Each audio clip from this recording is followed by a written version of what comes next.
네, 반갑습니다 여러분. 네, 방고프라이 고사장입니다. 자, 오늘은 이걸 한번 만들어 보겠습니다. 자, CPU를 한번, 농담이고요. 자, 요거는 지금 조립하고 있다가 메인보드가 고장나서 일단 조립을 멈춰버린 CPU입니다. 약간 개망했죠. 개망했습니다. 일단 메인보드는 오늘 배송 회사에 연락해서 교환을 받기로 했어요. 모두 불량이라. 그래서 일단 요거는 좀 빼두고,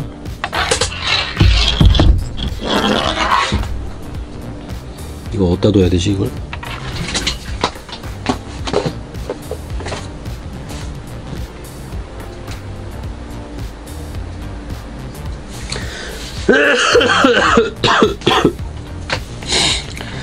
자, 제가 왜 이런 영상을 찍느냐. 지금 갑자기 토요일날 몸이 좀 안 좋긴 했는데 좀 호수공원 가가지고 겸사겸사 뭐 모형도 구해오긴 했는데 요거 구해왔어요. 요거. 자, 요거를 구해왔는데 그날 컨디션도 안 좋고 차가 너무 많이 막혀가지고, 날씨가 또 더웠잖아요. 더워가지고 몸살이 났습니다. 감기 몸살이 심하게 걸려서 오늘 일단 제가 휴가를 쓰고 회사를 일단 쬐습니다. 회사를 쬐어요. 회사한테는 좀 미안하지만 저도 살아야죠. 일단 뭐 살아야지 다음에 또 일을 하던가 할 테니까. 그래서 회사에서 일단 머리 쓰는 일은 도저히 할 수가 없어서 창의적이고 아이디어를 짜는 일은 지금 할 수가 없습니다. 그래서 이런 집에서 또 놀면 뭐 하겠습니까? 쉬면서 단순 노동이라도 해야죠. 이 머리가 아플 때 단순 노동은 할 수 있습니다. 이 생각하고 창의적인 일은 할 수 없어도 이 단순 노가다는 어느 정도 가능하기 때문에 집에서 그냥 부품이나 다듬으면서 그냥 수다나 떠는 간단한 영상을 좀 찍어 볼까 해요. 자, 요거는 요번에 구한, 요번에 구한 녀석이죠. HG 집시 어벤져 DX 세트입니다. DX라 세트라 그래서 뭐가 대단한가 했더니 요 불이랑 요 스탠드, 전용 스탠드가 하나 들어있어요. 그게 답니다. 요거죠. 요거랑 건전진 별매예요. 별도로 다이소에서 구해서 끼시면 되고요. 그리고 요 전용 스탠드, 전용 스탠드가 들어있습니다. 나쁘지 않아요. 나쁘지 않기 때문에 DX 세트도 값어치는 있습니다. 자, 불 들어오는 거 한번 간단하게 보여드릴까요? 수은전지가 두 개나 들어가더라고요. 전 솔직히 이거 처음 사보는 건데, 자, 이렇게 해가지고 여기 스위치를 이렇게, 요게 스위치더군요. 요거 키면 이렇게 불이 들어옵니다. 자, 요렇게 불이 들어와요. 좋죠. 빨리 심장에 요걸 박아보고 싶은데 뭐 당장은 못 해보고, 아무튼 뭐 이렇습니다.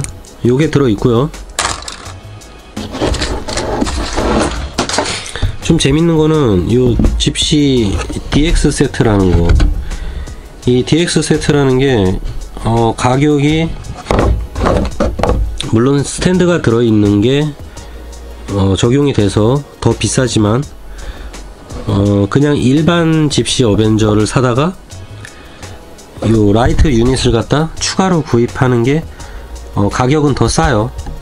전 세트라 그래서 더 쌀 줄 알았는데 낱개로 구입하는 게 어떻게 보면 가격은 5,000원인가? 그 정도 더 절약이 돼요.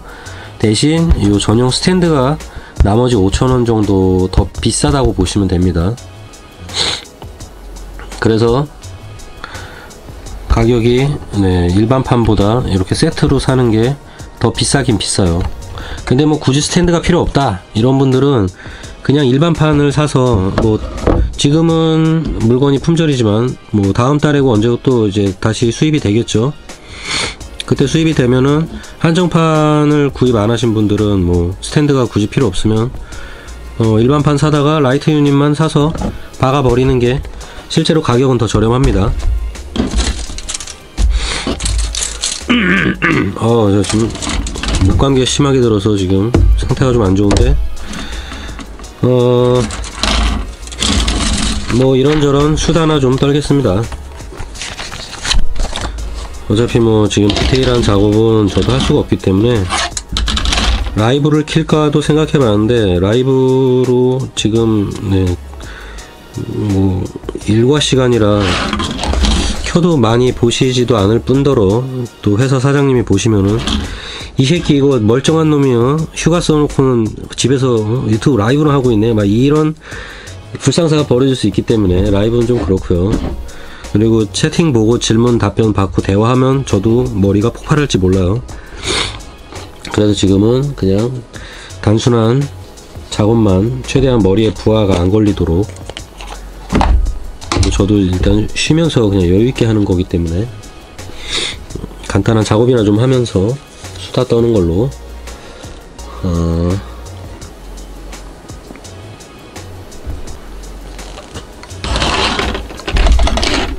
자, 뭐 작업을 하면서 뭐 가끔 질문 들어오는 것들도 얘기를 드릴게요. 자, 이 신나를 덜어 쓰는 통에 관해서 질문하시는 분들도 있는데, 이 통은 인터넷에서 구입 가능합니다. 자, 지금은 에나멜 신나를 넣어놨는데 라카 신나에도 견디는 재질이고요. 요게 뭐 네이버나 이런 데서 뭐라 그래야 되지? 약병, PT 약병 뭐 이런 거 검색하면 나와요.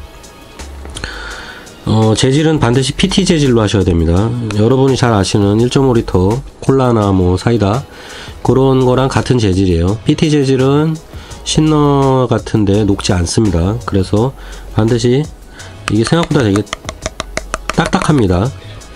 PT 재질을 반드시 사용하셔야지 오래 쓰실 수가 있습니다. PT 말고 조금 무른 재질도 있어요. 약간 무르고 불투명한, 약간 반투명한 재질도 있는데, 그게 PT가 아니라 P2인가 걔는 뭐 아무튼 뭐 있어요. 걔도 버티긴 버티는데 시간이 좀 지나면은 걔 같은 경우는 이게 좀 찌그러지고 그래요. 신나에 오래 접촉해 있으면은 약간 망가지기 때문에 PT를 무조건 추천드립니다. 어이구야, 이거 이러네. 자, 뭐 먹선은 넣기 때문에 일단 뭐 그냥 먹선 닦아내는 거나 좀 하고 있을게요. 이 집시 어벤져 킷이 보니까, 자, 신나로 닦을 때 너무 또, 자, 일단은 요걸 넣은 상태고요. 패널라인 액센트를 다 넣어놓은 상태입니다. 면봉에 신나를 묻히는데 너무 많이 묻히면 또 홀랑 닦여 나가니까 적당히 좀 휴지에다 닦아낸 다음에, 그 다음에 먹선을 좀 닦아냅니다.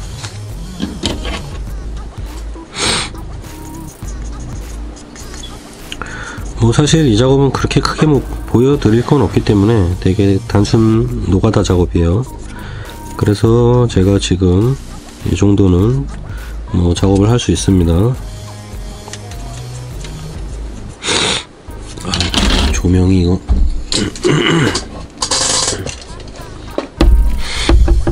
조명 잠깐만. 자, 요게 낫겠네요.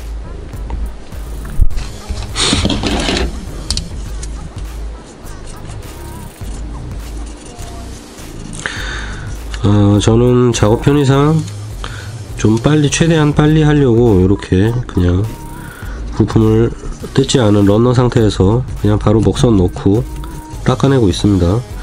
해보니까 뭐 이게 더 편하더라고요. 부품도 좀 덜 날아다니고, 뭐 기본적으로 저는 부분 도색만 하기 때문에 이렇게 작업을 해도 충분한 것 같아요.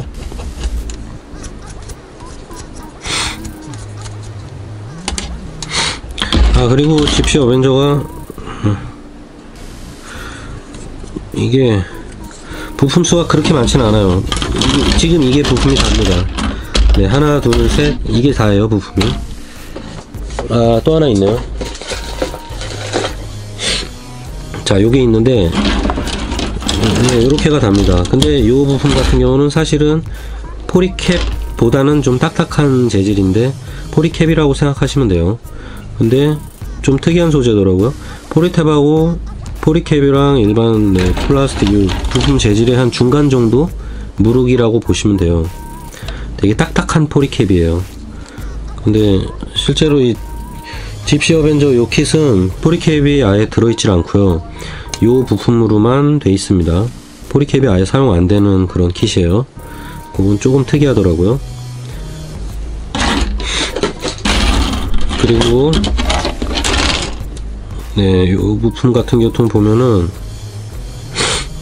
제가 펄 재질로 사출된 킷을 그렇게 좋아하진 않는데 개인적으로 집시 어벤져 같은 경우는 이렇게 펄 재질이 들어간 부품이 사출이 한 절반 정도는 되어 있습니다. 관절 부분 쪽은 거의 다 이걸로 되어 있는데, 뭐 이걸 제가 개인적으로 싫어하는 이유 중에 하나는 요거죠. 여기 보시면 이렇게 약간 물결, 마블링 물결이 이렇게 생겨요. 쉽게 말해서 요거 이제 카레 뭐 색깔 뭐 이런 식으로도 표현하죠.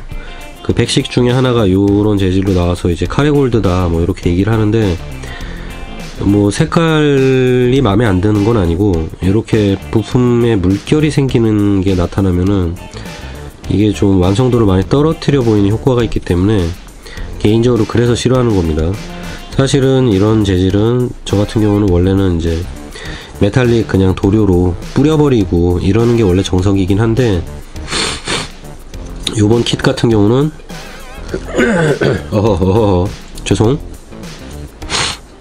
요번 킷 같은 경우는 부품이 생각보다 작고 좀 오밀조밀합니다.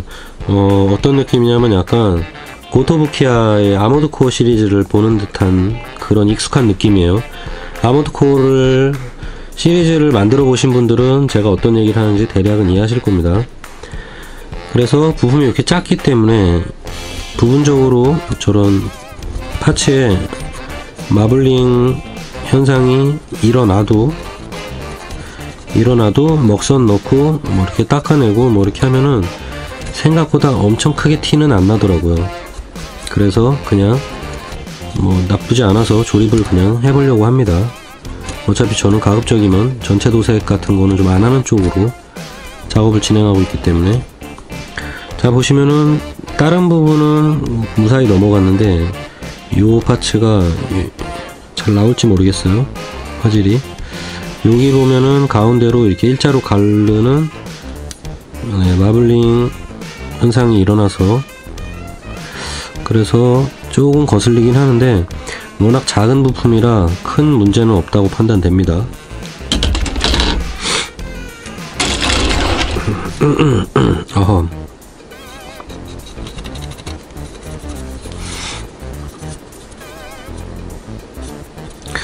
자, 뭐 조금 작업을 하다가 아이고 몸 상태가 좀 안 좋다 싶으면은 거기까지만 영상을 찍어 보려고 합니다. 그리고 뭐 그냥 네, 수다를 좀 떨어보자면 뭐 아시겠지만 네, 벙커프라 채널은 제가 투잡이기 때문에 회사를 다니면서 남는 시간에만 만들 수 없는 네, 남는 시간에 짬짬이 만들어지는 그런 채널이기 때문에 제가 뭐 아예 직업으로 한다면 아예 직원을 고용해서 네, 편집 알바도 구하고 뭐 간단한 단순 작업하는 그런 알바들을 구해서 영상을 빠르게 일주일에 막 최소 2개 정도 막 그렇게 영상을 올리고 싶은데 저는 혼자 모든 일을 다 하고 있기 때문에 편집부터 촬영, 제작까지 제가 전부 다 혼자 해야 되기 때문에 사실 일주일에 영상 하나 올리기가 버거웁니다. 버거워. 그런 부분이 항상 있다는 거가 이제 좀 양해 부탁드리고요. 그리고 리플 같은 데 보면은 많이 리플 다시는 것 중에 하나가 그런 거죠. 이제 어떤 킷을 만들어 주세요라고 이제 리플 많이 달아주시는데, 그거는 외국 분들도 많이 그러시더라고요. 외국 분들도 와서 뭐 만들어 달라고 리플을 많이 다시는데, 얘기 드리자면은, 그렇게 말씀하셔봤자, 네, 저한테 CR도 안 맥힌다는 거. 제가 뭐 개인적으로 싫어서 안 만들겠다는 게 아니고요. 그렇게 만들어 달라는 모든 킷을 만들 수 없는 게 현실적인 거 아시죠? 뭐 만들어 달라고 다 만들어 주면은, 네, 뭐 그게 도저히 불가능하겠죠. 제가 지금 신제품 나오는 것만 만들기도 버거워요, 사실. 요 집시의 어벤져 같은 경우도 집시 어벤져 같은 경우도 제가 타이밍을 놓쳐서 그냥 만들지 않고 넘어가려고 했어요, 원래는. 근데 이제 리뷰하신 분들 보니까 킷 자체가 생각보다 되게 완성도가 높아 보이고 좀 기존의 건담 킷하고는 좀 다른 것 같아서 저도 호기심이 많이 생겨서 좀 대략 한 달 정도가 지났죠, 지금 킷이 발매된 지가. 그래도 한번 만들어 보고 싶은 생각이 있어서 요번에, 원래는 구입은 하려고 알아봤었는데 이제 품절이라 구할 수가 없더라고요. 해외 직구로밖에 지금 주문을 안 받고 있어서 포기 상태였는데, 호수공원에 있는 라파르 뭐시기 뭐였는데 뭐였죠? 뭐 아무튼 그쪽 쇼핑 상가 타운이 하나 있죠, 호수공원 쪽에. 거기에 모형 좀 큰 데가 하나 있더라고요. 그래가지고 거기 혹시 있나 해서 이제 지나가는 길에 물어봤더니 그게 있다 그래가지고 이게 웬거니 하고 얼른 사왔죠. 아무튼 얘기가 자꾸 딴 데로 샜네. 아무튼 리플로 뭐 만들어 달라고 이제 얘기하셔도, 제가 사실 예전에는 안됩니다 죄송합니다 라고 이제 답글도 달아드렸는데, 이 답글 달기에도 제가 시간이 많이 버거워요, 솔직히. 그래서 야, 이건 도저히 이거 답글 다 달다가는 답이 안 나오겠다 했던 얘기 맨날 또 하고 해서 아예 그냥, 네, 답글을 안 달아드리고 있습니다. 그런 질문에 대해서는. 질문이라기보다 이제 리플이죠. 뭐 만들어주세요 이런 거는 아예 제가 그냥, 네, 그냥 답변을 안 드리고 있으니까 그거에 대해서 기분 나쁘게 생각하지 마세요. 그거는 이제 제 상황상 어쩔 수 없는 거기도 하고, 제가 시간이 많이 있다 하더라도 모든 분들이 만들어 달라는 걸 다 만들어 드릴 수는 없습니다. 그건 항상 죄송하게 생각하고 있다는 거를 좀 알아주셨으면 감사하겠고요.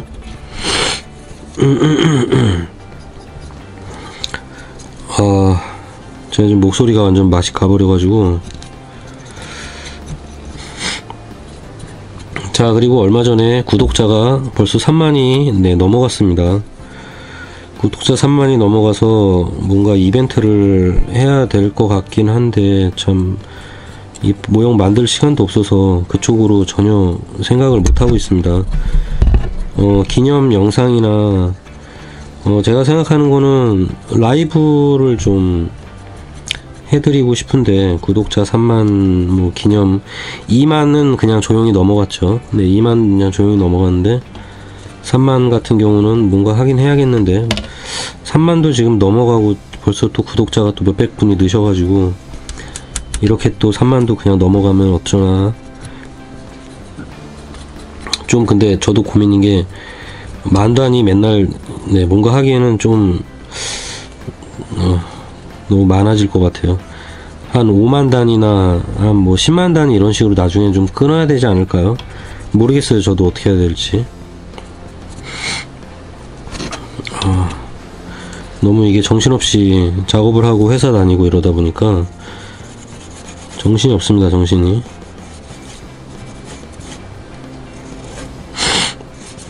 그리고 또 리플 중에 그런 분들 많이 계시죠. 이제 뭐 재료 어디서 구합니까? 어디서 구해요? 이게 계속 물어보시는 분들이 있는데, 인터넷을 할 줄 아시는 분이면은 일단 찾아보시면 다 나옵니다. 저라고 뭐 저만의 무슨 비밀 루트가 있어서 구입하는 것도 아니고요. 네이버에서 검색하면 다 나옵니다. 네, 네이버에서 이름만 검색하면 다 나오니까 네, 구입은 제발 알아서 하시기 바랍니다. 뭐 애들도 아니지 않습니까? 저희가 인터넷하고 이제 글 쓸 정도면은 여러분 다 크신 분들이고 인터넷에서 이제 찾는 거 어렵지 않기 때문에 저한테 굳이 물어보실 필요 없습니다. 시중에 팔지 않는 거면은 많이 물어보세요. 제가 그러면은 뭐 알려드릴지도 모르는데, 솔직히 시중에 팔지 않는 걸 제가 쓰는 게 있을 수가 없겠죠, 사실. 제가 직접 만들어 쓰는 게 아닌 이상은. 그러니까 기본적으로 네이버에서 검색을 해 보시면 구입 방법은 거기에 이제 샵이 다 연결이 되니까 인터넷으로 주로 구입을 하시기 바랍니다. 저 같은 경우도 거의 인터넷으로 구입하기 때문에 오프라인에서 구입하는 거 그렇게 많지 않아요. 저도. 또는 인터넷에서 구입하기 귀찮을 때는 저 같은 경우 그냥 오프라인 샵에 가서 대충 사기도 합니다. 근데 오프라인 샵이 어디냐고 또 물어보시는 분들이 있는데, 오프라인 샵도 역시 인터넷에 네이버 같은데 검색하시면 다 나옵니다. 뭐 샵 이름 정도만 검색하셔도 나오고, 네, 검색은 많이 해보세요. 여기저기. 일단 뭐 한국인의 대부분의 정보는 네이버에 가면 거의 다 있으니까 그쪽을 적극 활용하시기 바랍니다.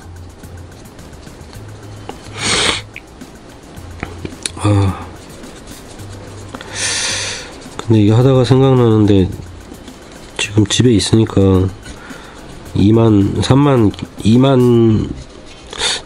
넘어갔는데 2만 3만 기념으로 케이크에다가 초라도 하나 박아야 되지 않을까 하는 생각이 드네요.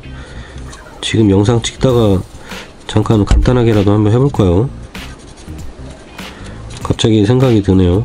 또 이때 아니면 시간이 없지 않을까? 잠시만요. 제가 한번 좀 준비를 해볼게요. 자, 이렇게 준비를 해봤습니다. 구독자 2만 전용 케이크입니다. 자, 불을 붙이겠습니다. 자, 불을 꺼야겠죠. 불을 끄고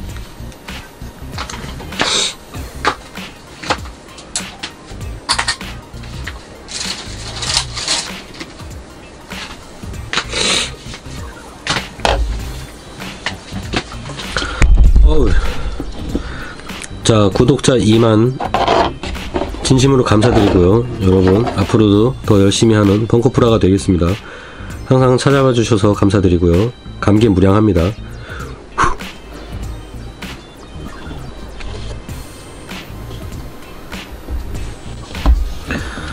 자, 2만 축하 영상이 끝났습니다. 자, 이제 3만을 기념하는 케이크 촛불식을 하겠습니다.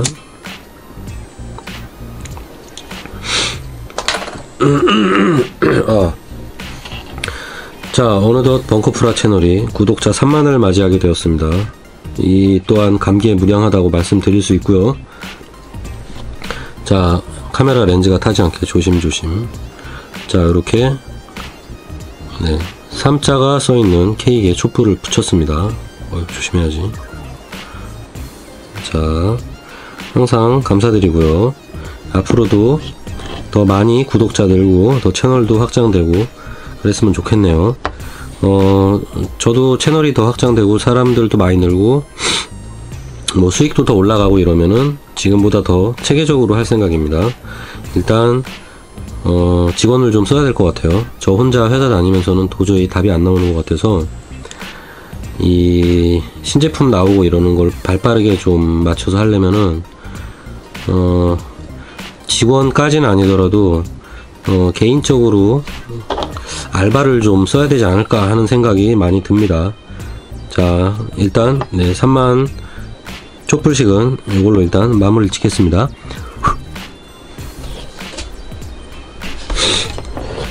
자, 너무 대충 한 거 아니냐 뭐 이런 생각을 할 수도 있지만 아닙니다. 나름 이 정성이 중요한 겁니다. 사람은 이 마음이 중요한 거예요. 마음가짐이.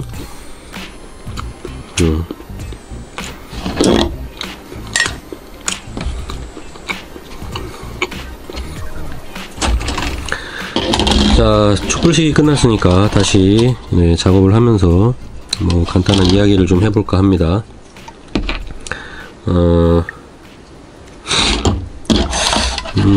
뭐 그런 얘기 해볼까요? 저의 어린 시절 얘기를 한번 해볼까요? 뭐 여러분들이 관심이 있을지 없을지 모르지만 그냥 들으세요. 제가 어릴 때 프라모델을 어떻게 시작하게 됐는지 한번 얘기를 드려볼게요. 제가 초등학교 때는 프라모델이 있었어요. 물론 그 당시 프라모델들은 대부분 시관급이었습니다. 시관급 100원짜리 프라모델이 있었어요. 옛날에는 어떤 식이냐면 이제 100원짜리는 사이즈로 치면은 대충 사이즈가 한 요정도 됩니다. 요정도 되는 프라모델인데 지금도 문방구에 있을까 모르겠어요. 저 애니통 광고하는 거 아닙니다. 애니통에 빈님이 그린 건데 담당자 빈. 근데 난 이분 이름이 땅콩 빈이라는 줄 알았더니 그게 아니라 진짜 이름이 빈이라는 이름을 쓰시더라고요. 그분이 그리신 거래요. 자, 여러분 애니통 많이 사랑해주세요. 저 애니통한테 돈 받은 거 없습니다, 여러분. 자, 아무튼 제가 하려는 얘기는 애니통 얘기가 아니라 사이즈가 딱 요정도예요. 엽서 사이즈죠. 요정도 되는 플라스틱 모델이 옛날에 팔았어요. 두께는 한 요정도 해가지고 이게 깍을 열면은 설명서도 따로 없습니다. 설명서 따로 없고 뒷면에 보면은 설명서가 이렇게 박스에 인쇄돼 있어요. 그때도 자크랑 간담이랑 이런게 팔았었습니다. 물론 다 엄청난 해적판이죠. 네, 허가도 안 받고 마구 찍어내는 정체 모를 프라모델들이었는데 실제 그 제조사들이 어디인지는 지금도 궁금하긴 해요. 아마 뭐 금형사출 업체나 이런 데서 그냥 용돈벌이로 뭐 어떻게 찍어낸 것 같아요. 근데 그런 프라모델들이 이제 100원짜리, 거기서 조금 더 큰 애들도 있었어요. 조금 더 큰 애들은 300원, 뭐 500원 이렇게 갔었는데 대부분 100원에서 300원이었습니다. 작은 애들은. 이게 딱 엽서 사이즈는 100원이었는데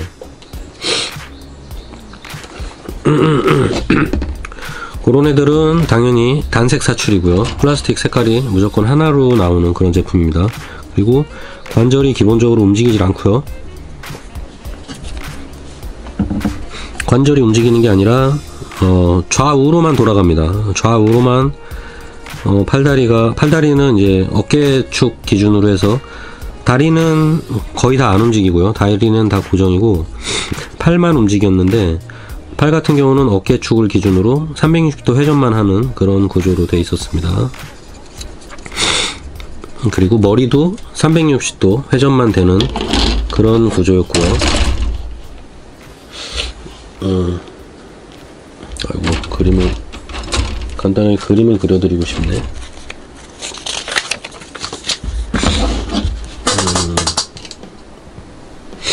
어딨지? 자, 이런 식입니다. 이렇게 머리가 이렇게 있으면요, 목이 이런 식으로 돼 있어요. 이런 식으로. 이 뭐 건담이라고 칩시다. 자, 뭐 이런, 자, 이게 모르겠다. 네, 이런 식으로 있으면은 목 부품이 이런 식으로 돼 있어요. 그래서 몸통 부분은 또 이런 식으로 돼 있습니다. 자, 이렇게 어깨가 이런 식으로 돼 있고, 뭐 대충 뭐 이런 식으로.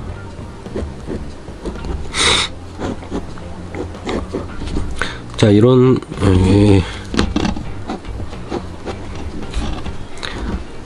팔도 이런 식이었어요.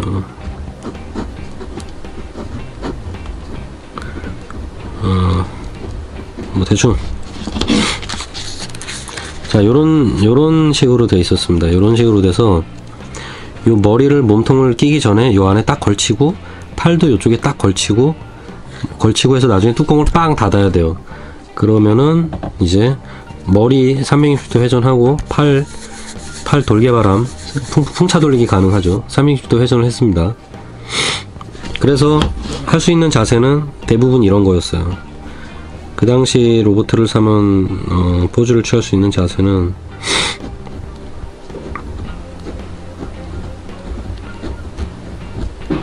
자, 이렇게 뿔이 빠졌네. 자, 이 앞으로 나란히 자세가 주로 됐었습니다. 이 큰 의미는 없는 거였죠. 네, 아무튼 그런 시절에 프라모델이 있었고요. 어렸을 때 저 같은 경우는 부모님이 용돈을 엄청나게 안 주셨기 때문에, 진짜 저희 집이 짠돌이었습니다. 짠돌이 집안이었기 때문에 아버지가 장사를 하셔서 돈이 제가 알기로는 그때 장사가 꽤 수입이 짭짤했던 걸로 알고 있는데, 용돈을 워낙에 안 주셨기 때문에 거의 거지였습니다. 거지. 저는 어릴 때 놀이터에서 주로 놀았고, 뭐 용돈 받아봐야 뭐 300원 500원 이 정도 어쩌다 받을 정도였죠. 뭐 문방구 가서 뭐 장난감 사게 100원만 주세요 라고 맨날 떠들었어요. 어릴 때. 주로 이제 유치원 때 그랬죠. 유치원 때 부모님한테 맨날 100원만 주세요 해가지고 100원 받아서 방금 말한 그런 100원짜리 프라모델을 문방구 가서 사고 이랬습니다. 근데 이제 비싼 프라모델들이 그 당시에도 있었어요. 저 유치원 때만 해도 반다이에서 RX78이 나왔었어요. 물론 이제 정품은 아니었고 아카데미에서 카피한 제품이 나왔었는데, 그때 아마 가격이 제가 기억하기론 1,500원 정도 했던 것 같아요. 아마 1,500원 그 정도였을 거예요. 2,000원까지는 안 넘었던 걸로 기억하고, 아마 분명히 1,800원인가 1,500원인가 했었을 거예요. 1,000 얼마였어요.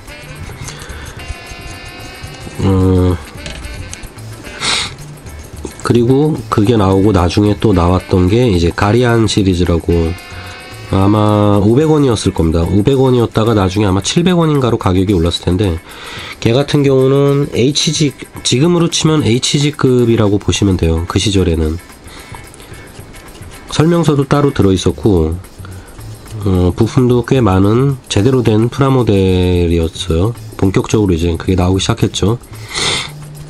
등급은 실제로 존재하진 않았고요.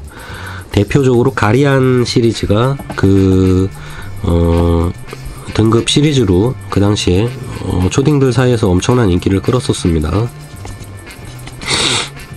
근데 저 같은 경우는 이제 가리안 사기도 버거웠죠. 왜냐면 용돈 하루에 100원 받는데, 100원 받아가지고 그것도 맨날 100원 받는 것도 아니었거든요. 어쩌다가 100원 받는 정도? 일주일 동안 제가 저축을 해봐야 1,000원을 못 모았었습니다. 그 당시에 100원도 맨날 주는 게 아니었기 때문에 마구마구 졸라서 100원 받고 이러면은 일주일 동안 모으면은 1,000원 간신히 모을까 말까 한 정도? 쉽지 않았습니다. 왜냐면 가끔 과자도 사 먹어야 되기 때문에. 저도 어릴 때는 이제 애들하고 맨날 놀면은 과자 사 먹어야죠. 과자. 뭐 물론 이제 과자 사 먹을 돈도 그 당시에 많이 없었기 때문에 과자가 쌌지만서도 그래도 그거 아끼겠다고 이제 라면 사다가 친구들하고 부셔서 나눠 먹고 막 이랬죠. 라면 사다가 라면 부셔서 먹고, 심지어는 스프만 들고 오는 놈도 있었어요. 제 친구 중에는 애들이 대부분 좀 가난한 애들이 많았기 때문에, 야 이것도 얘기하면 또 눈물 나는데, 이것도 뭐 그래도 뭐 웃긴 추억이니까, 지난 과거 웃긴 추억이니까. 70년대에는 다 가난했어요. 사람들이 몇 명 잘 사는 친구들도 있긴 있었지만 전반적으로 그땐 대부분 가난했습니다.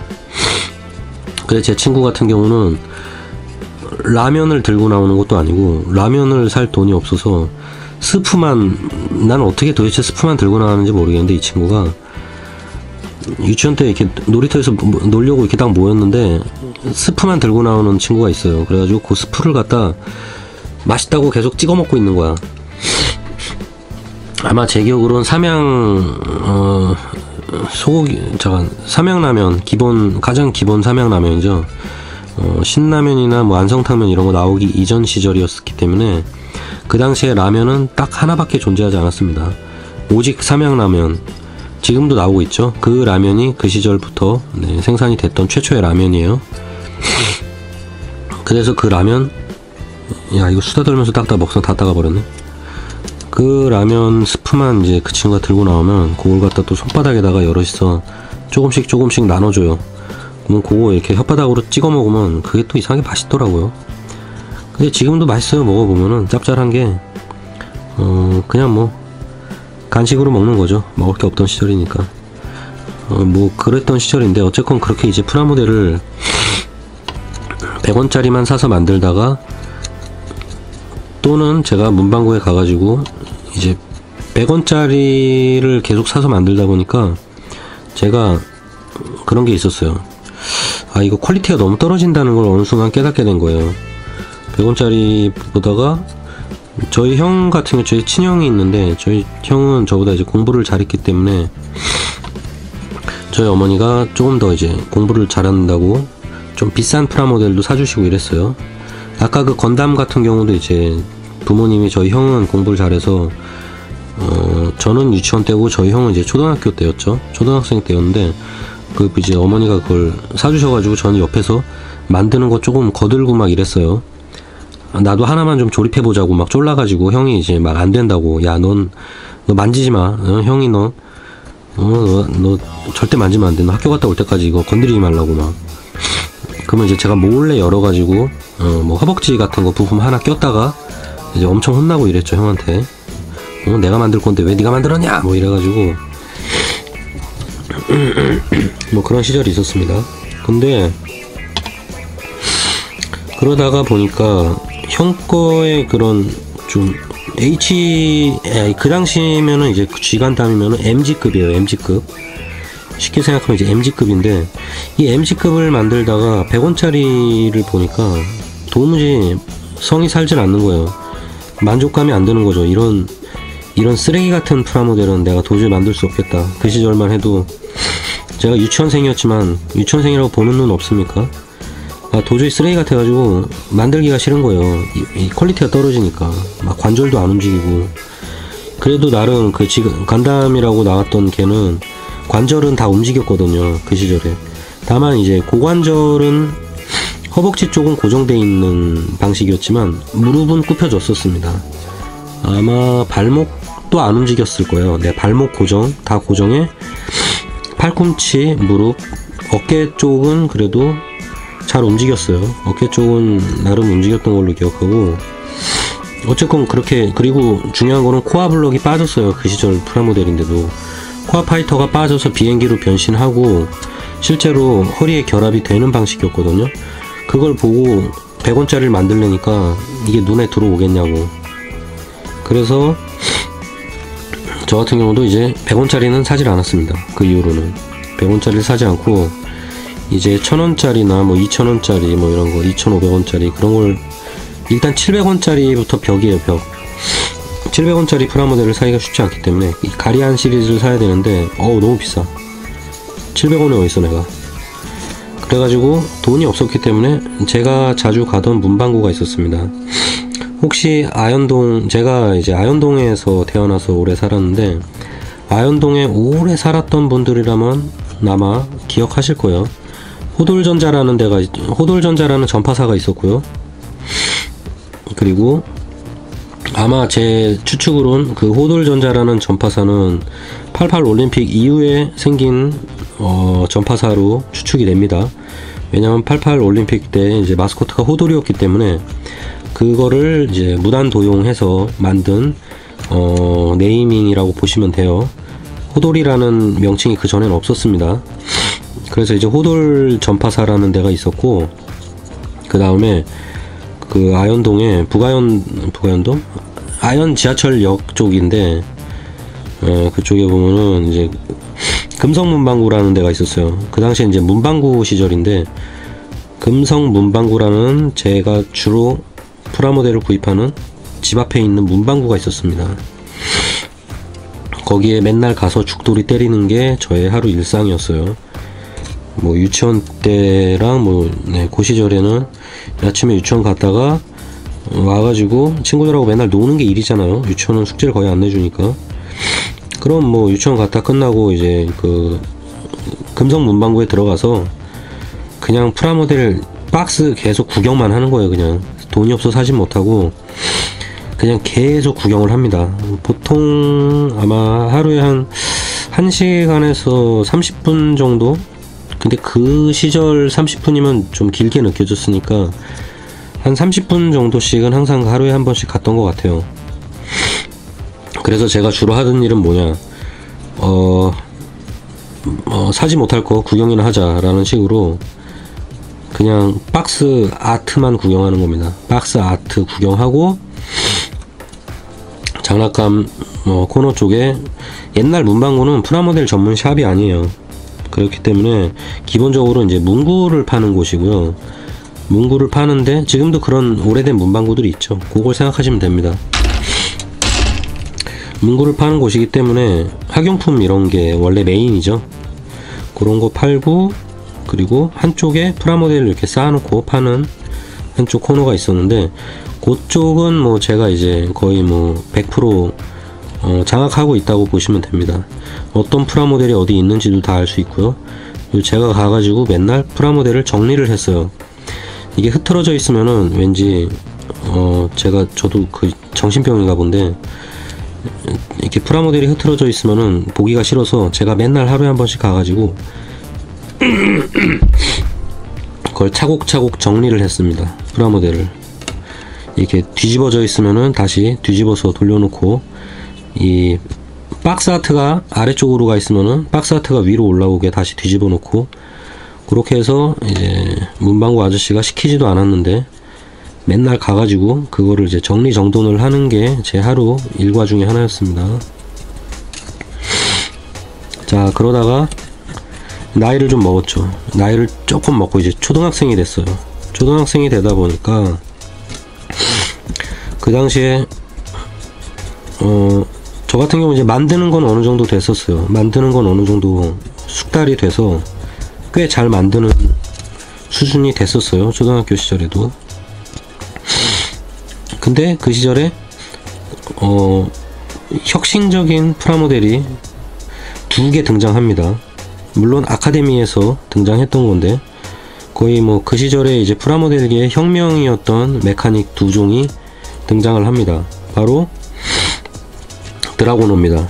네, 드라고너라는 프라모델이 출시를 하게 되는데, 나중에 큰 사이즈 드라고너 커스텀이라고 이제 큰 MG급 사이즈가 하나 나오는데, 지금으로 치면은 PG급이라고 보시면 돼요. 그 시절에는 엄청난 거였는데, 그게 나오기 이전에 아마 700원짜리인가 1200원짜리인가로 드라고너라는 킷이 등장을 하는데, 일단 외관부터 범상치가 않았어요. 디자인이 되게 세련됐었고요. 건덤하고는 다르게 묘하게 미끈한 게 잘 빠졌어요. 디자인이 유선형으로. 그래서 그걸 사서 만들었죠. 만들었는데 박스 아트랑 이제 설명서에 있는 사진이 에어브러쉬로 도색이 된 프라모델 사진이 들어가 있는 거예요. 그 시절에. 근데 그 안에 보면 이제 드라고너는 아시겠지만 허벅지 쪽에 컬러가 포인트 컬러죠. 건덤 컬러이기도 한데, 흰색 바디에 빨간색 파란색 줄이 되게 스포츠성을 강조한 그런 디자인이었는데, 빨간 줄이랑 파란 줄이 다리를 2개 쫙 감싸고 가는데 그게 그렇게 멋있을 수가 없었어요. 그 당시엔. 왜냐면 간단만 해도 그렇게 시원한 도색이 데칼이 들어있진 않았거든요. 근데 드라고너를 보면은 이건 무슨 약간 스포츠카 같은 느낌? 뭔가 전투기 같은 느낌? 그런 느낌이 있었어요. 실제로 드라고너라는 메카닉은 메카닉 디자이너 하신 분도 그런 항공모함의 F-14 톰캣 같은 그런 전투기들을 모티브로 해서 만든 그런 메카닉이었죠. 컨셉 자체가 전투기였습니다. 그래서 되게 매끈하고 날렵한 유선형 에어로다이나믹 디자인을 하고 있었죠. 어린 나이지만 그 세련된 거는 알아볼 수 있었어요. 그래서 그걸 만들었는데 아까 말한 대로 설명서에는 이게 스티커를 붙인 거랑 다르게 빨간, 원래 기본적으로 그 당시에는 종이로 된 스티커가 들어있었거든요. 지금처럼 그 호일실도 아니었고 정말 종이로 된 스티커가 들어있었어요, 그 당시에는. 근데 얘네들은 광도 잘 안 나고 붙이면은 퀄리티가 엄청 떨어지거든요. 한번 붙였다 띄면은 종이 찢어집니다. 네, 그 시절 스티커들은 붙였다가 띄는 순간 망치는 거예요. 상당히 조심해야 되는데, 비닐 스티커가 아니기 때문에. 테프론실하고 뭐 퀄리티 차이는 뭐 비교할 수가 없죠. 그랬는데 설명서에 도색이, 풀 도색이 된 드라곤을 보니까 우와, 이거 장난이 아니네. 되게 이쁜 거예요. 그래가지고 야, 이건 왜 이렇게 차이가 나지? 이거 어떻게 색칠을 어떻게 하지? 해가지고 되게 궁금한 생각이 드는 거예요. 그러던 참에 또다시 아, 죄송합니다. 네, 그러던 찰나에 또다시, 자, 근데 드라곤은 얘기할 필요가 없었네, 생각해보니까. 근데 드라곤은 제가 도색을 하진 못했던 것 같아요, 생각해보니까. 아, 나중에 하긴 했다. 나중에 하긴 했는데, 자, 어쨌건 그러고 나서 도색에 대한 궁금증이 이제 그때부터 생기기 시작했어요. 그 이전까지는 프라모델을 도색한다는 거는 아예 생각을 아예 못하고 있었거든요. 이런 게 있나? 프라모델이라는 걸 도색이 가능한가? 몰랐죠. 그러다가 또 업계에 그 당시 초딩들에게 센세이션한 작품이 하나 또 발매가 됩니다. 그게 바로 가리안입니다. 가리안인데 일반 500원짜리 가리안이 아니라 1500원인가? MG급 가리안이 나온 거예요. 박스 아트도 장난이 아니었고요. 박스 아트는 지금 봐도 멋있습니다. 그 당시 일본에서 되게 유명한 일러스트레이터가 박스 아트를 담당했기 때문에, 여러분 지금 어린 분들은 잘 모르시겠지만 지금은 박스 아트가 대부분 이제 CG로 제작이 되고 뭐 이름 있는 작가분들이 이렇게 박스 아트를 그리진 않고 뭐 외주 많이 돌리고 이러겠지만, 옛날 박스 아트들은 실제로 유화나 아크릴로 이제 실사풍 그림을 그리는 작가분들이 박스 아트를 그렸었어요. 명화예요, 명화 한마디로. 그러니까 퀄리티가 오죽하겠습니까? 지금 봐도 멋있어요, 솔직히. 그 당시 가리안의 그 박스 아트는 제가 나중에 구해서 한번 보여드리겠지만 지금 봐도 멋있습니다. 네, 근데 사이즈가 500원짜리보다 더 큰 MG 사이즈였고, 심지어는 고무로 된 포리캡 부품이 들어있었어요.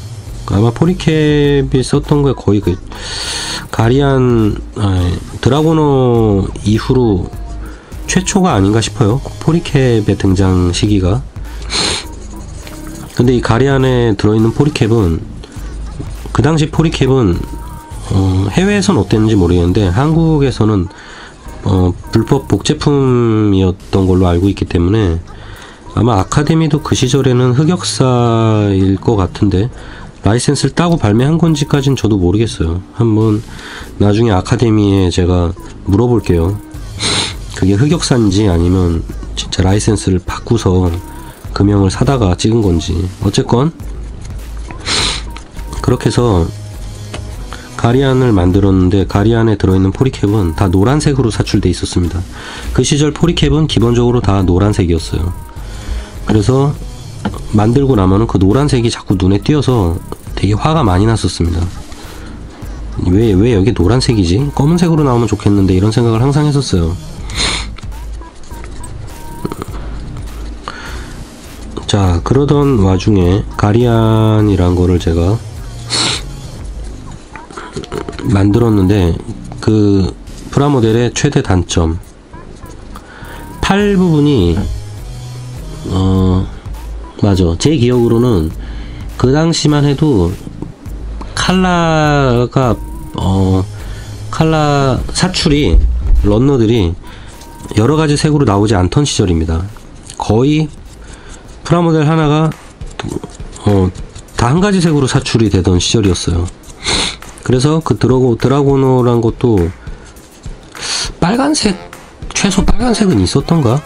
어쨌건 제 기억으로는 빨간색이 없었던 것 같아요. 특히 아마 빨간색 흰색 구분 있었나? 아마 없었던 걸로 기억하는데 있었나? 어쨌든 가리안의 팔 부분은 가장 이제 포인트가 되는 컬러가 들어가는데, 그 부분에 빨간색이랑 흰색으로 구분되는 도색이 이제 마킹 컬러가 그렇게 돼 있어요. 그게 워낙 인상적이었기 때문에 저는 아직도 대략 기억합니다. 가리안의 팔 부분에 뭐 이런 포리캡도 약간 이상한 이런 파이프 같은 느낌이 있는 메카닉 느낌의 포리캡이 하나 들어 있었고요. 그 다음에 가리안의 팔은 아마 제가 알기로는 아마 주먹이 이렇게 대충 주먹이 들어가면 이 부분에 분명히 노란 라인으로 구분이 있었고, 자 이런 식이었고요. 그리고 아마 팔이 잠깐만, 쐐기연, 그치, 이런 쐐기연, 잠깐 이쪽인가? 반대로 했나? 이게 아니야, 반대인가 보다. 잠깐만, 반대.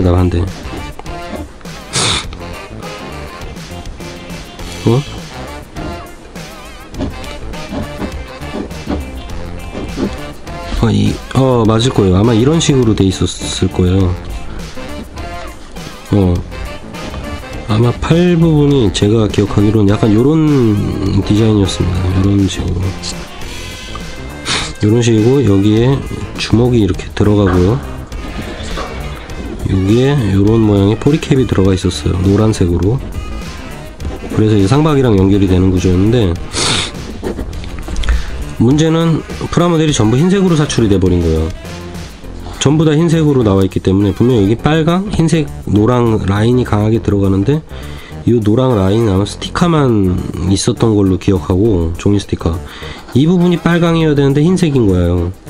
그래서 이거 짜증이 확 나는 거지. 그래가지고 제가 어린 시절에 생각해 본 게, 이때가 아마 초등학교 1학년 때인가 초등학교 1학년 때였던 것 같긴 한데, 유치원 때인가 초등학교 1학년 때인가 집에 포스터 컬러가 있었어요. 수성 포스터 컬러가 있었기 때문에 그걸로 여기 칠합니다. 제가 붓으로 칠했는데, 칠하니까 떠요. 계속 물감이 발라지질 않아.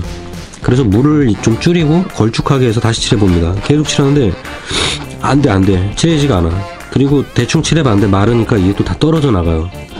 그래서 야, 이걸 어떻게 할까 막 계속, 그 당시 제 개초딩 시절에 제 두뇌 회전으로는 도저히 풀 수 없는 그런 숙제였습니다.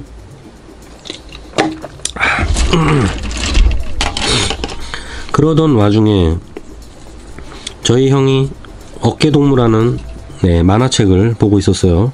초등학교 때 어깨동무라는, 지금 보면 이제 코믹 뭐 영챔프 이런 겁니다.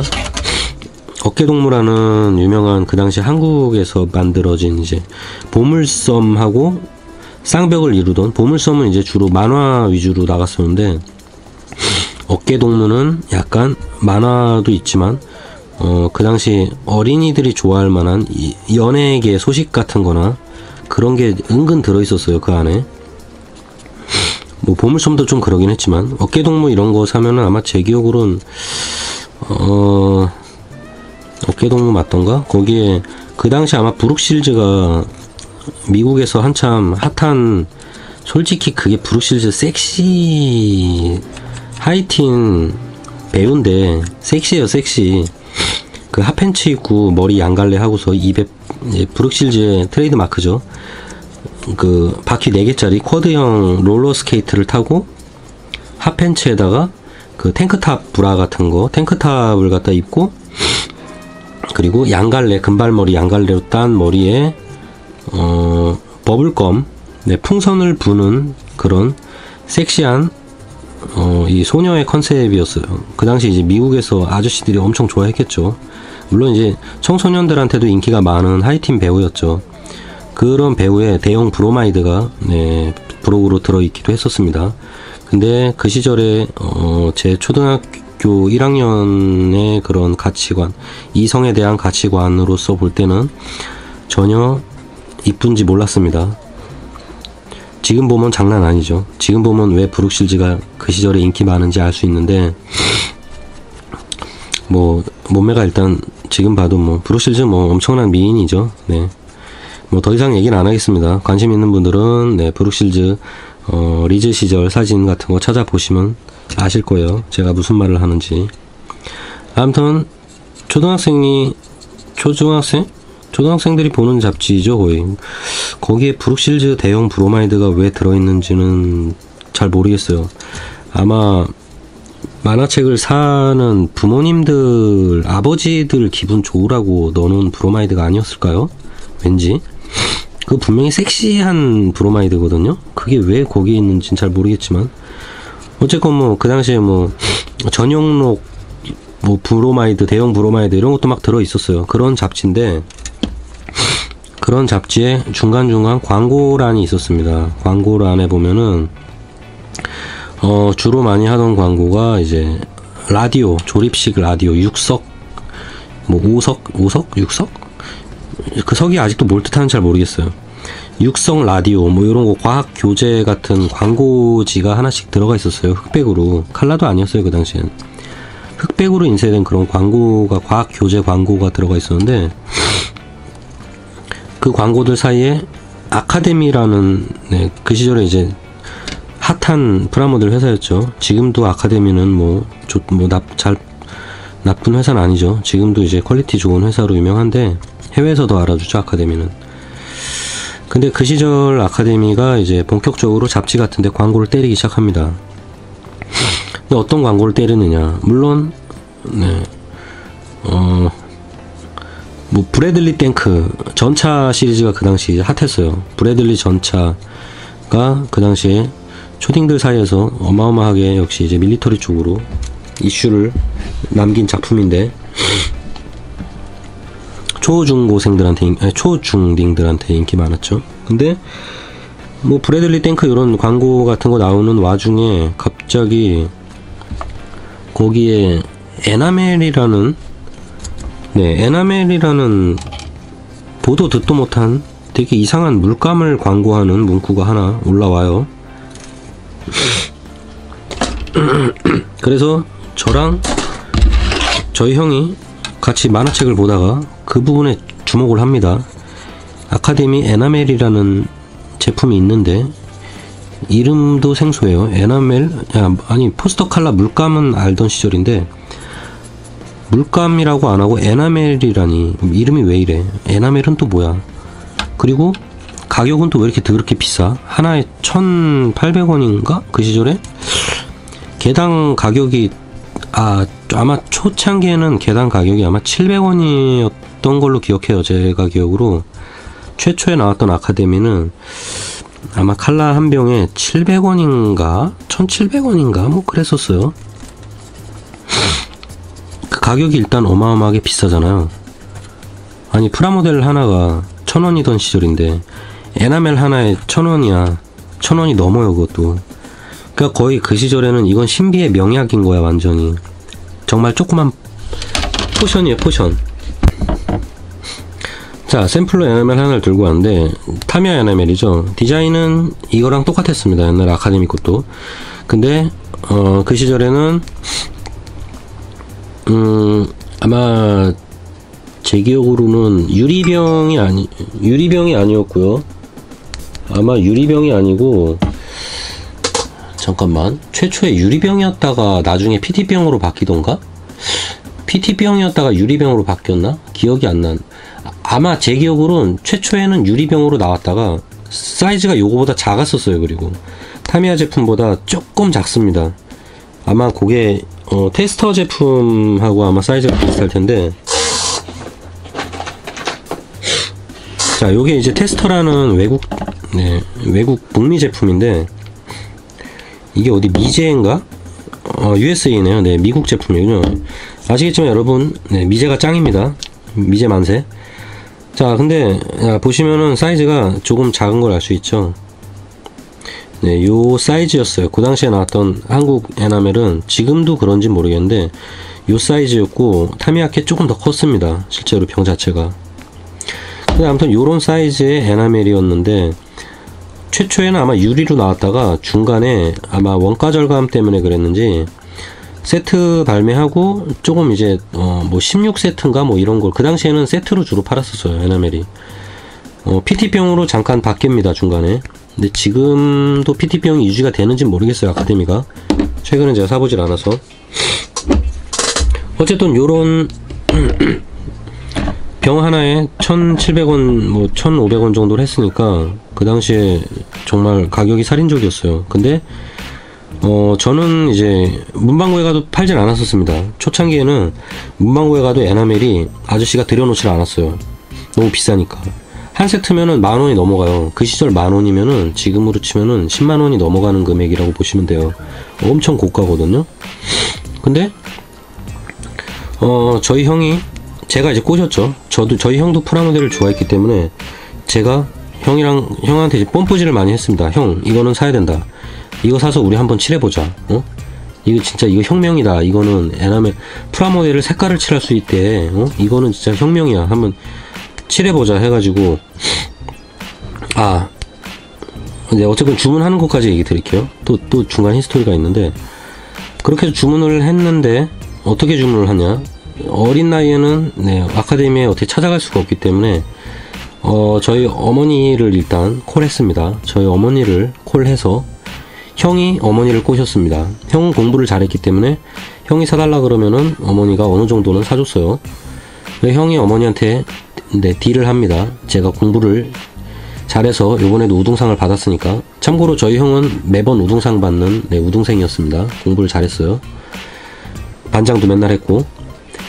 그래서 맨날 이번 시험도 잘 볼 테니까, 이번 시험도 100점 맞아올 테니까 엄마 요거 하나만 좀 사주세요 라고 엄마한테 딜을 해요. 그래서 엄마가 그 잡지에 있는 아카데미 회사로 전화를 겁니다. 전화를 걸어서 거기 아마 몇 가지 컬러는 명칭이 광고지에 있었던 것 같아요. 빨간색, 뭐 검정색, 흰색, 뭐 이렇게 원색 몇 개는 그 흑백 광고지에 아마 인쇄가 돼 있던 걸로 알고 있는데, 그래서 저희 어머니가 아카데미에 전화를 걸어서 빨간색 에나멜 하나만 갖다 살 수 있냐라고 이제 얘기를 합니다. 그래서 뭐 이래저래 해서 택배로 받은 것도 아니고요. 저희 어머니가 다시 문방구, 그 아까 말한 금성문방구라는 곳 있죠.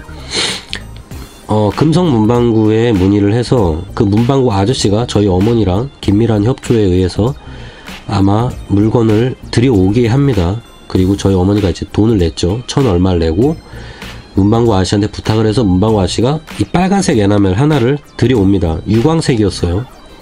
유광색 아카데미 레드 에나멜 하나를 그렇게 해서 어렵게 거의 한 일주일 걸렸던 것 같아요.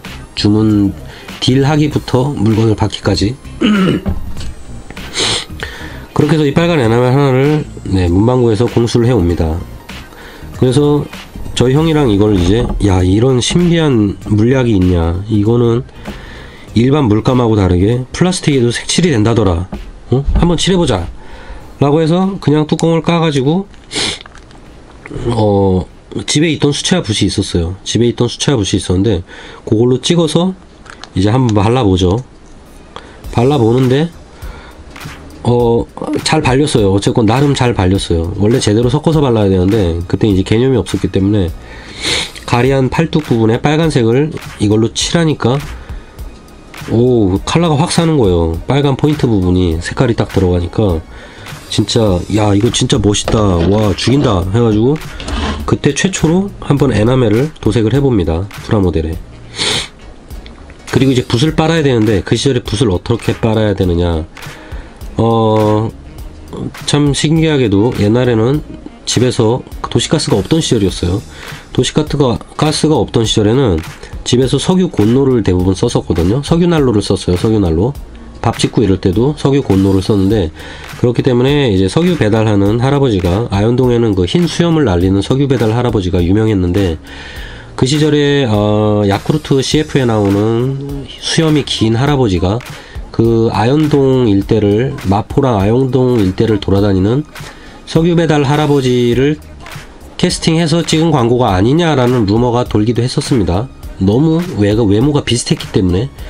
제가 알기로는 실제 그런 것 같은 느낌도 있어요. 혹시 아시는 분들은 기억나실지 몰라요.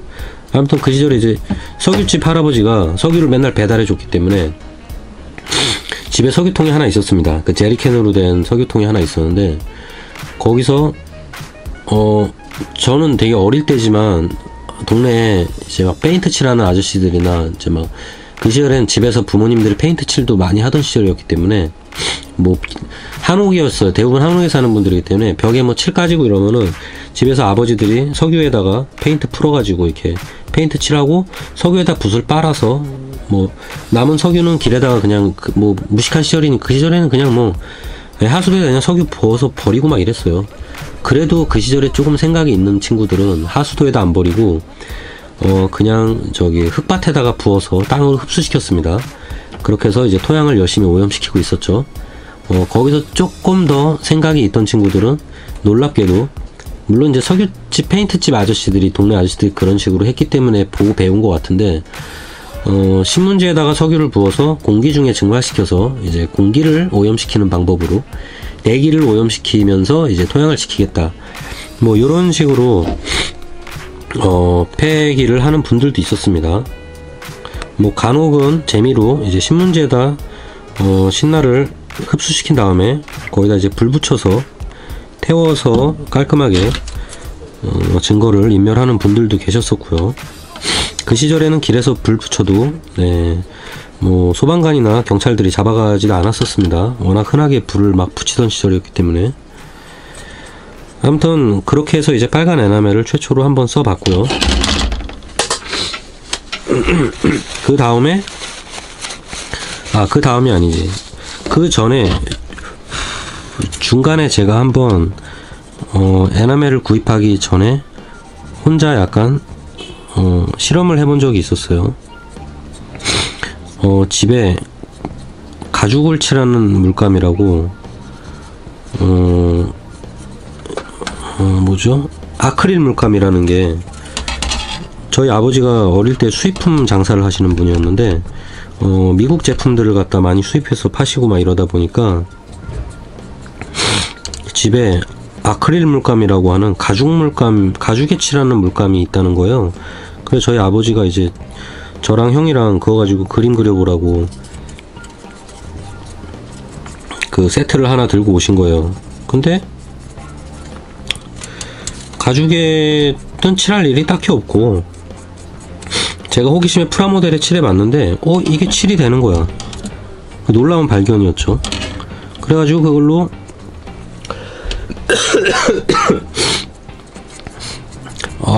죽겠네. 네, 몇 가지 프라모델을 한번 색칠을 해봅니다.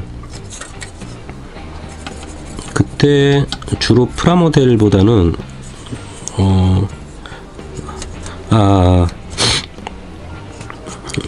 프라모델은 거의 안 칠했군요. 다시 생각해보니까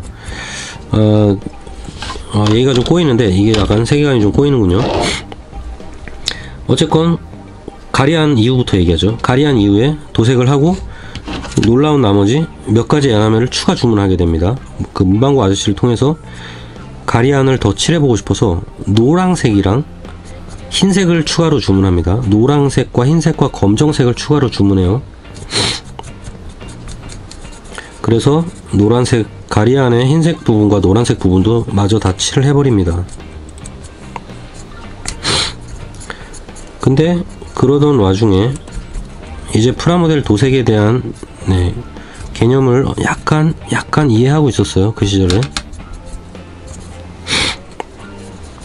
근데 거기서 또 재밌는 일이 있었습니다. 제 친구 중에 한 놈이 제가 에나멜을 사서 칠하는 걸 보고 신기해가지고 이제 문방구에서 그땐 팔았거든요. 문방구에서 이제 그로부터 한 1년 정도 후에 문방구에 수입이 아니죠.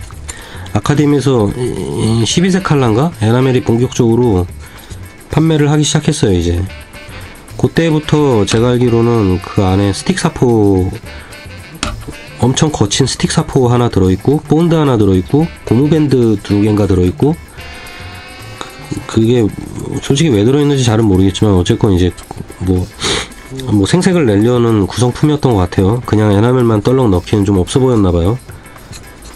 그리고 병이 PT병으로 바뀝니다. PT병으로 바뀐 그런 세트가 나왔는데, 겉에 표지는 아마 타이타니콘가? 무슨 범선 프라모델 그림이, 사진이 이렇게 박혀 있었던 박스 아트로 기억을 하는데, 제 친구놈이 어쨌건 에나멜을 갖다 하나 사가지고 그걸 색칠을 했는데, 자기가 탱크에다가 뭐 어디 색칠을 했대는데 붓이 안 빨린다는 거예요. 그래서 내가 야 붓이 왜 안 빨리냐 하고 이제 걔네 집에 놀러 가봐요. 놀러 가서 내가 좀 봐주겠다고. 초등학교 때였어요. 아마 초등학교 3학년 4학년 때였나? 갔는데 걔가 이제 에나멜에 물이 찼다고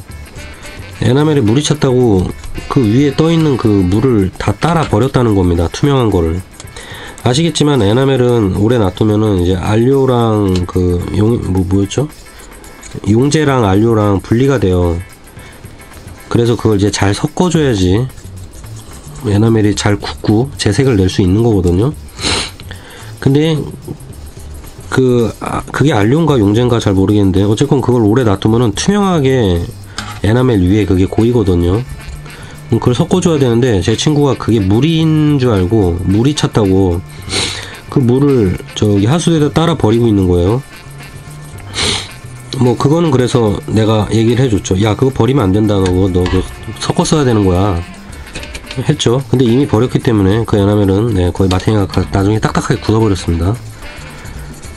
그리고 붓이 안 빨린다 그래서 한번 가봤더니, 이 친구가 붓을 에나멜 찍어 바르고 붓을 이 대야에다가 물을 받아가지고, 바가지인가 대야인가 물을 받아서 물에다가 에나멜 붓을 빠는 거예요. 그게 안 빨리죠 당연히. 그래갖고 제가 야 이놈, 나도 어릴 때 무식했지만 이놈도 정말 역시 개초딩이구나. 초딩은 개초딩이다 역시. 어떻게 이렇게 무지할 수가 있는가. 뭐 초딩이니까 뭐 어쩔 수 없죠 뭐. 그래서 제가 그 이후로 석유에다 빨아라 라고 중요한 사실을 알려주게 됩니다.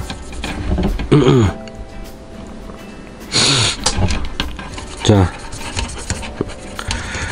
뭐 그랬었고요. 그 다음에 또 재밌는 일이 있었는데, 여러분 아시겠지만 사다리라는 회사에서 나온 보드게임이 그 시절에 유행했었습니다.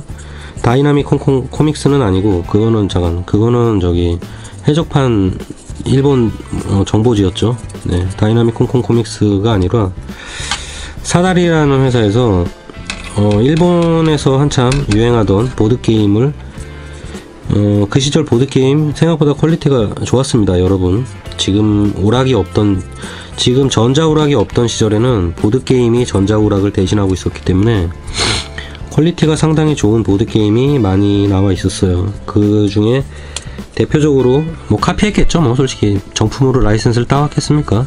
사다리라는 회사가 레전드였어요. 그 시절에 사다리라는 회사에서 나온 보드게임은 일단 믿고 즐기는 그런 게임이었습니다. 워낙 잘 나왔고 퀄리티가 좋았었어요.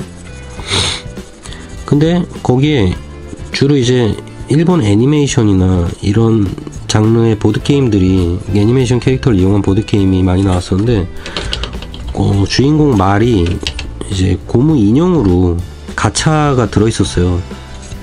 그 시절부터 이제 일본에선 가차가 유행하기 시작했는데, 주인공 캐릭터가 뭐 그때 던전 앤 드래곤 비슷한 게 있었어요. 드래곤 잡는 게임인데, 주인공 말보다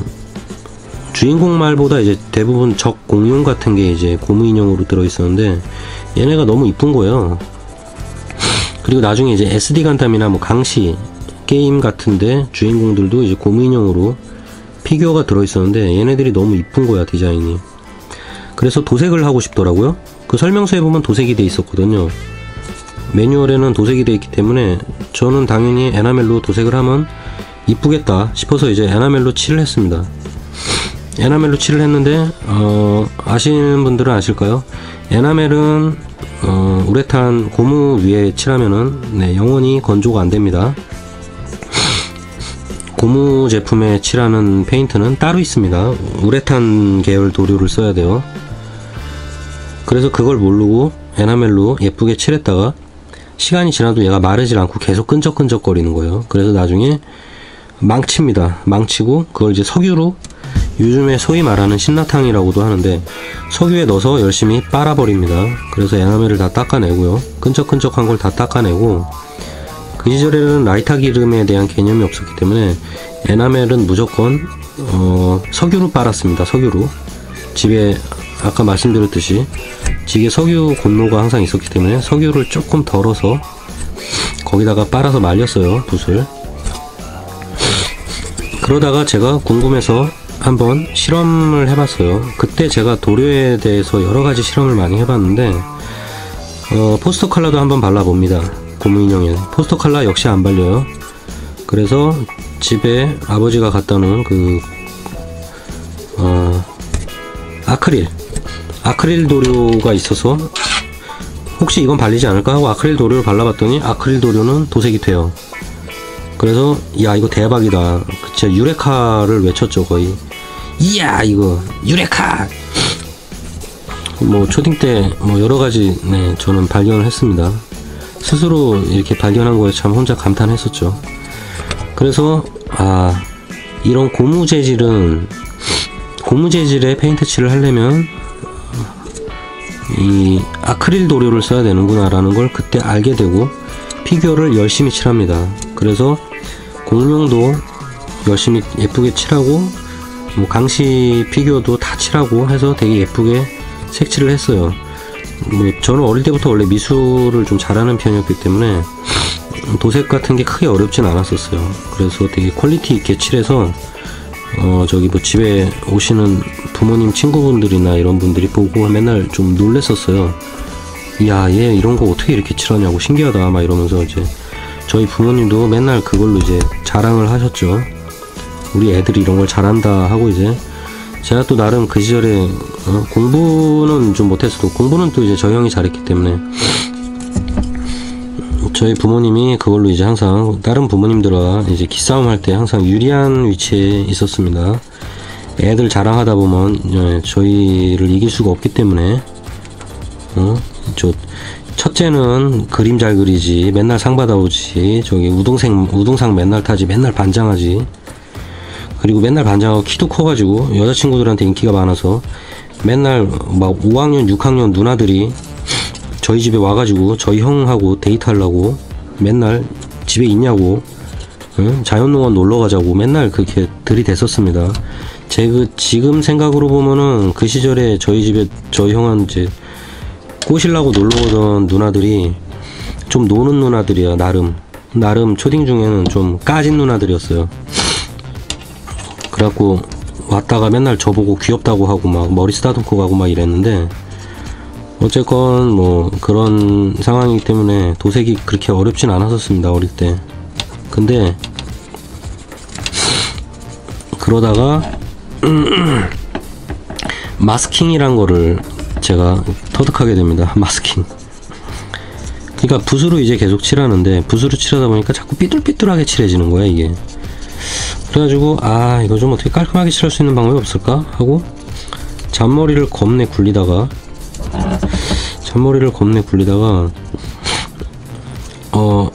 문득 아이디어가 하나 떠오릅니다. 스카치 테이프를 붙이고, 경계선에 스카치 테이프를 붙이고 에나멜을 칠한 다음에 띄워내면 깔끔해지지 않을까 해서 한번 해봅니다. 집에 스카치 테이프가 있었거든요. 지금 쓰는 스카치 테이프가 그 시절의 스카치 테이프 같은 겁니다. 그때도 팔고 있었거든요. 근데 아마 그때 거는 3M 거는 아니었을 거예요. 아마 국산인지 3M 스카치 테이프가 나오기 이전에는 국산 제품이 아마 있었던 걸로 아는데, 어느 순간 3M이 지금은 다 국내 시장을 점령해 버렸죠. 모르겠어요. 그때도 3M 건데 우리나라에서 그렇게 패키지를 바꾼 거였는지 모르겠는데, 어쨌건 집에 제가 그 시절에는 이제 저도 이제 프라모델 실력이 좀 많이 늘어서 제가 그걸 하나 사다 만들었는데, 초등학생 때였죠. 이제 그때 초등학생 때였는데, 프라모델 중에 제트 간담이에요. 제트 간담이 나오고 나서, 제트 간담이 처음에 나왔을 때도 역시 센세이션이었죠.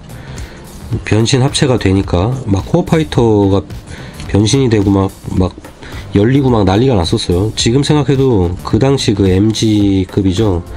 MG급 더블 제타는 진짜 잘 나온 kit이에요.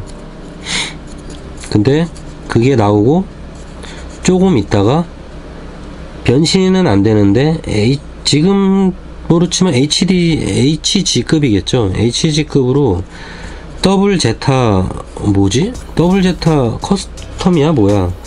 더블 제타인데 어깨에 거대한 메가 입자포를 장착한, 그리고 허리 쪽에 그 탄띠를 두른 독특한 디자인이 있어요.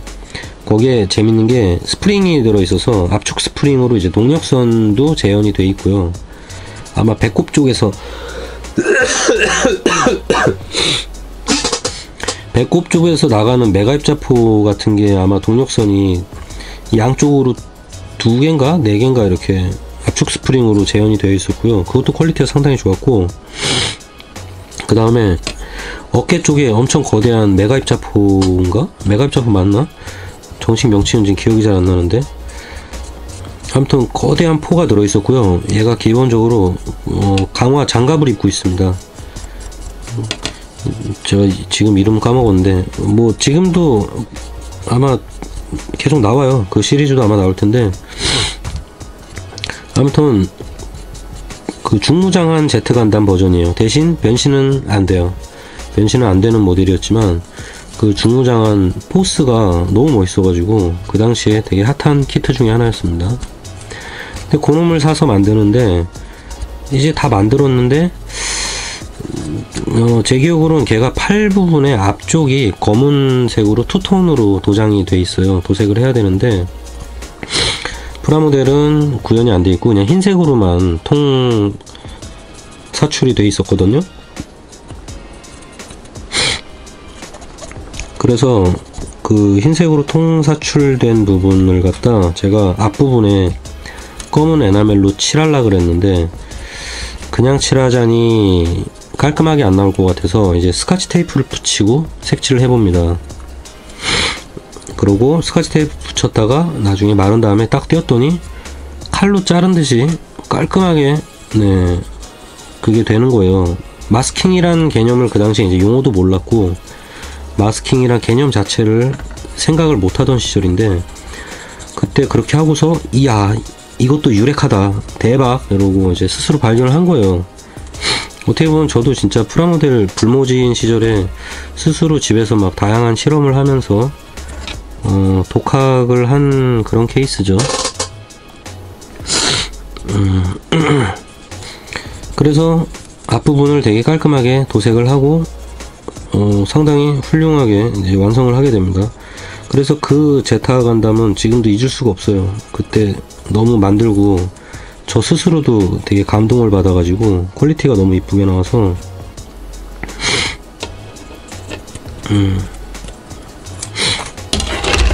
아마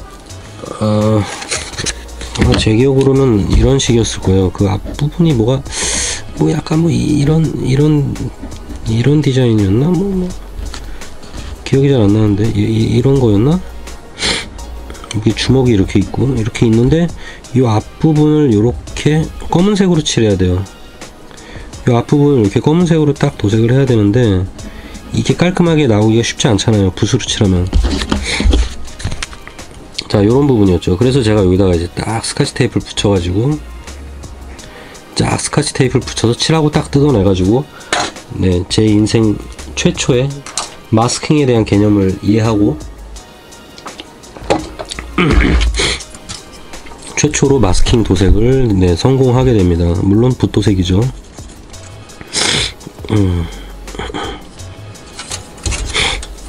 자, 그러고 나서 뭐 이제 어린 시절 얘기가 상당히 많이 나왔죠. 많이 나왔는데 뭐 그렇게 하면서 야금야금 계속 공부하고 이제 아마 중학교가 되고, 근데 제가 이제 개인적으로 혼자 터득하는 데는 이제 사람이라는 게 좀 한계가 있잖아요. 한계가 있기 때문에 그런 식으로 혼자 계속 이제 프라모델을 칠하고 있던 와중에 그런 식으로 야금야금 계속 칠하고 있었어요. 저는 야금야금 칠하고 있었는데 중학교가 올라가고 나서 또 한번 이제 프라모델계에 큰 혁명을 일으킨 잡지가 하나 등장합니다. 바로 취미가라는 잡지예요. 취미가라는 잡지가 중학교 때 등장을 하면서 저는 그 책을 보고 진짜 엄청난 영감을 받습니다. 그동안 제가 몰랐던 기법이나 그리고 스스로 터득했던 기법들이 거기에 실제로 나와 있는 것들도 있었고, 제가 하던 거를 거기에 책에서 설명하는 걸 보고 깜짝 놀란 것도 있었지만, 제가 몰랐던 부분에 대한 이해, 설명을 갖다 거기서 모든 걸 터득할 수 있었어요. 그래서 그 책을 공부를 했습니다. 거의 그 책을 계속 보고 공부를 했어요. 그래서 제가 이제 시험 학교 성적이 계속 안 좋고 거의 뭐 낙제생이었는데 대신 미술은 항상 좀 장학생이었습니다. 미술 과목은 항상 100점 받고 막 이랬는데, 뭐 다른 수업은 뭐 개판 5분 전이었죠. 근데 그 잡지를 보면서 이제 고급 기술을 알게 된 거예요. 실제 일본 작가들이 쓰는 여러 기법이나 여러가지 도색 방법, 그리고 뭐 라카도료라는 게 있다는 것도 그때 알게 되고, 라카도료랑 뭐 캔스프레이, 그리고 도료의 특성을 이용해서 먹선이라는 걸 넣을 수 있다라는 것도 알게 되고요.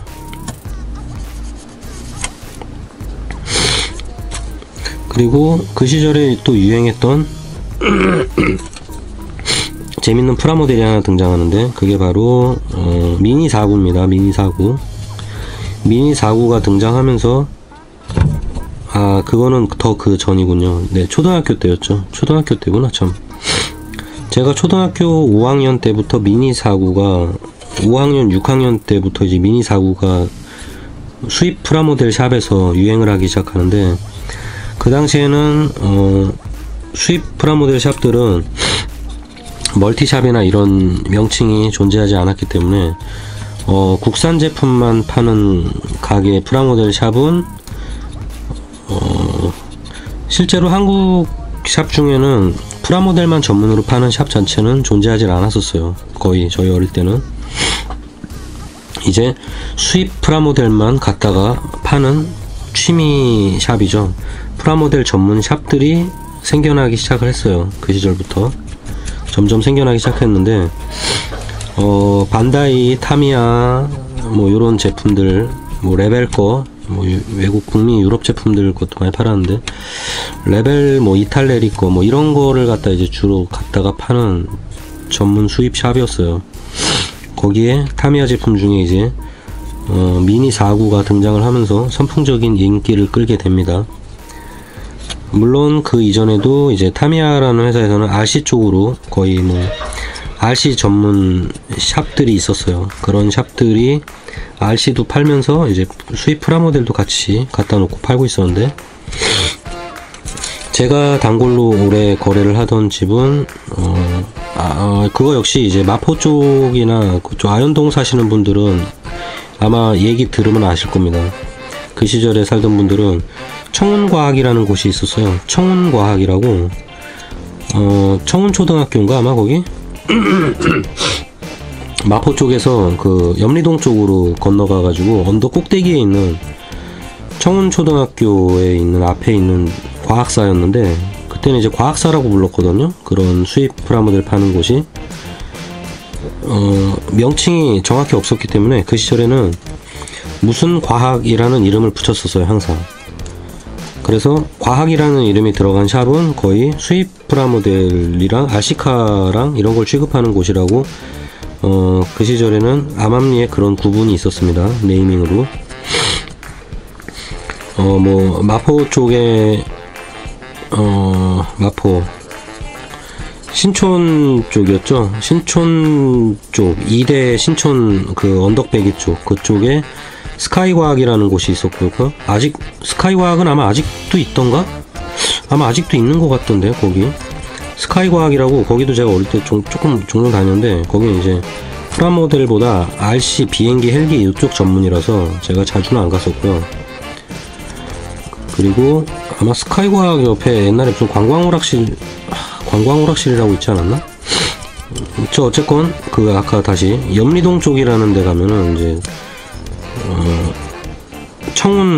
청운과학이라고, 청운과학사라는 곳이 있었는데, 거기에서 이제 주로 타미야랑 반다이 이쪽 프라모델을 많이 갖다 놓고 판매를 했었어요. 그래서 거기서 이제 본격적으로 저도 반다이 제품을 갖다 구입을 해보기 시작해요. 아마 거기서 최초로 반다이 제품 구입했던 게 제 기억으로는 제가 이제 아마 중학교 1학년 때인가? 그 포경수술 받는다고 어머니한테 끌려가는 와중에 제가 딜을 합니다. 그때도 역시 저희는 용돈이 적었기 때문에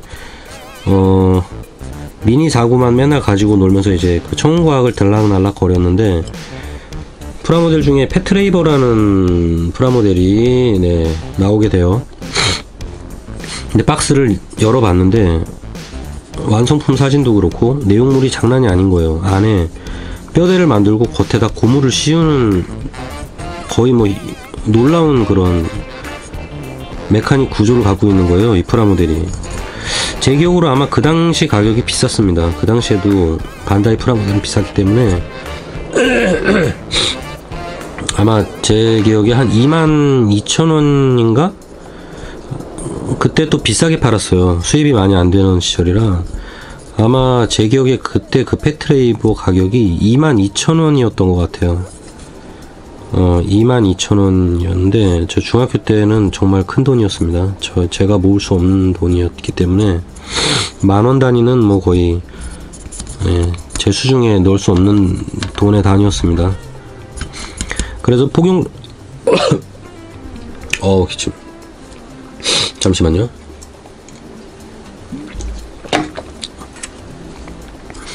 그래서 제가 포경 수술을 하면서 이제 동정심을 이용해서 어머니한테 딜을 합니다. 엄마, 내가 포경 수술은 하겠는데 무섭고 아프니까 나 로봇 하나만 사줘 해가지고, 엄마가 그래 이번엔 특별히 사주마 해서 하나 사라 해가지고 간신히 22,000원인가를 받아서 제가 신나게 뛰어가가지고 청운과학에 가서 그 패트레이버 잉그람 1호기 그거를 구입을 합니다. 2호기인가 잉그람이? 1호기 맞죠? 그래서 그걸 비닐봉다리에 들고서 신나게 집에 와서 포경수술식을 하고 아픈 몸을 이끌고 집에 가서 그날 만들고 싶었는데 그날 도저히 아파서 만들 수가 없었어요. 그래서 너무 아프니까 이 눈물이 막 나더라고요. 아시는 분들 아시겠지만 사람이 이 고통이 심해지면은 자연스럽게 눈에서 울고 싶지, 우는 게 아니에요. 우는 건 아닌데 눈물이 닭똥 같은 눈물이 뚝뚝 떨어지게 됩니다. 너무 사람이 고통에 노출이 되면은 자기도 모르게 눈물이 나와요. 그래서 진통제를 먹고 그날 밤에 조립을 하고 싶어 미치겠는데 도저히 조립은 못하겠고 프라모델 상자를 안고 이제 그 안에 매뉴얼을 갖다 열심히 읽어보고 프라모델 안에 런너를 계속 들여다보고 만지작거리면서 그렇게 그날 밤을 버팁니다. 그리고 다음날 겁내 신나게 만들죠. 뭐 아무튼 뭐 거기까지 대략 얘기를 드리면 좀 특이했던 거는 뭐 많이 얘기를 드린 것 같네요. 요즘 어린 분들이 들으면은 되게 신기하게 들릴 수도 있을 거예요. 그 시절에는 워낙 우리나라가 지금도 사실 우리나라 프라모델은 사실 불모지거든요. 지금도 이런 뭐 유럽 북미 쪽이나 일본이나 이런 데에 비해서는 한국 프라모델 시장은 진짜 형편없이 작아요. 실제로 아카데미나 이런 데도 거의 수입하면 수출에 의존할 수밖에 없는 상황이고요. 뭐 좀 안타깝죠, 사실 그런 현상이. 저희 중학교 이제 고등학교 올라가고 이러면서부터 이제 프라모델 잡지도 늘어나고, 그때가 사실 프라모델계에서는 황금기였습니다. 우리나라에서 따지면은, 우리나라 역사에서는 취미가 나오고, 그 다음에 무슨 모델러즈인가 뭐 또 있었어요. 모델러인가 뭐 그런 잡지가 또 하나 있었고, 취미가가 인기를 끌면서 프라모델 잡지가 2개인가 더 나왔었어요. 2개인가 더 나왔다가 먼저 망하고요. 2개 먼저 망하고, 그 다음에 취미가가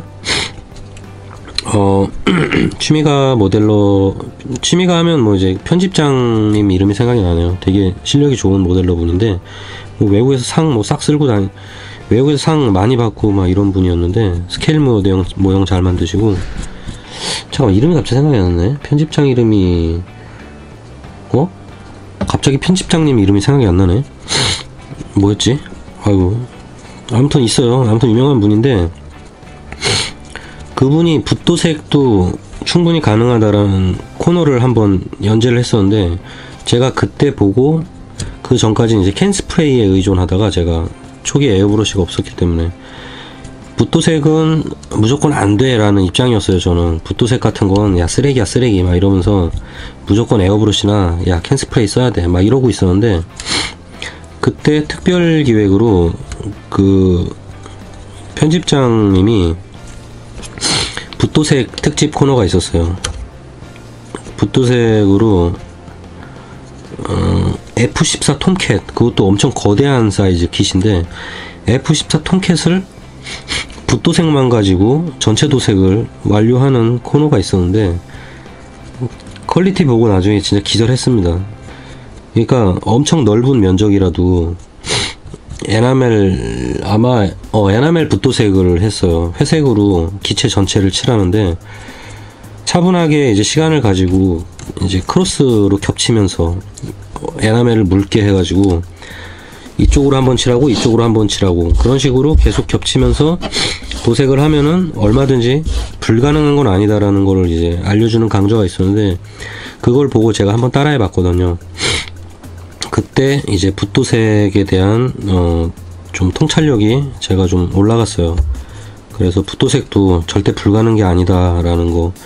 그리고 어차피 에어브러시나 캔 스프레이가 없던 시절에는 다 그런 식으로 해왔습니다. 실제로 외국 모델러들도. 그래서 뭐 에어브러시 있는 분들 요즘에 뭐 솔직히 그렇게까지 할 필요는 없죠. 할 필요까지는 없는 건데, 그냥 재미죠. 재미. 그 시절의 추억과 재미고. 그리고 아직도 이제 에어브러시 보급률이 떨어지기 때문에 저 같은 경우도 어떻게 보면 그때 터득한 이제 붓도색 기술로 지금까지 에어브러시 없이 이렇게 부분 도색하는 요런 강좌를 만들게 된 거예요. 그때 배운 기술이죠. 어떻게 보면은 하라는 공부는 안 하는데, 그런 공부는 찾아서 엄청 시키지 않은 공부만큼 열심히 하는 공부가 있을까 싶어요. 제 개인적인 생각으로는. 남이 시켜서 하는 공부만큼 또 재미없는 게 없겠죠. 뭐 어쨌든 그런 과거의 이야기가 있었고요. 또 뭐가 있을까요? 또 골 때리는 얘기들이 많이 있는데, 건담 쪽으로 한번 간단히 얘기를 해볼까요? 자, 수다 떨면서 먹선은 다 닦아냈고요. 자, 먹선은 대충 대략 이거 뭐 잘 보이진 않겠네요. 대략 닦았습니다. 먹선은 대충 닦아냈고, 이제 부품 절단해야 되는데, 부품을 자르면서 좀 수다를 떨어볼까요? 이제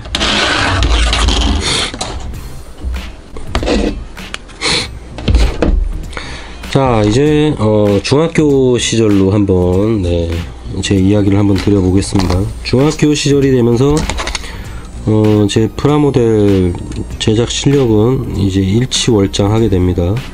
이 취미가라는 잡지를 보면서 고급 기술도 많이 알게 되고, 그리고 이제 그 당시에 나름 핫했던 모델러였죠. 김세랑이라고 나중에 이제 취미가의 편집장까지 올라가게 되는 분인데, 지금은 아마 그분이 피규어 원형 제작하는 학원을 차렸다가 지금은 문을 닫았는지 어쨌는지 모르겠네요. 꽤 근래까지의 그분의 발자취는 아마 피규어 학원 차렸던 거였던 것 같은데, 아무튼 그분이 프라모델 쪽에서도 엄청 어린 시절에 두각을 나타내요. 그래서 특히 SF 쪽으로 좀 약간 뭐라 그래야 될까요? 타고난? 아이고 잠시만요. 자, 잠깐 전화가 와서 엄마야 통화를 잠깐 하고 왔습니다. 자, 뭐야. 자, 슬슬 그 사이에 잠깐 요거 하나 다듬었고요. 슬슬 상태가 안 좋아지니까 네, 이제 얘기도 슬슬 마무리 해야겠네요. 저도 쉬어야 될 것 같은데. 자, 마지막으로 제가 이제 하고 싶은 얘기는 그 시절에 네, 좀 특이했던 프라모델에 대해서 한번 하나 더 얘기 드릴게요. 그 당시에 이제 프라모델이 반다이에서 그때 주력으로 나오던 시리즈가 이제 패트레이버 시리즈였어요.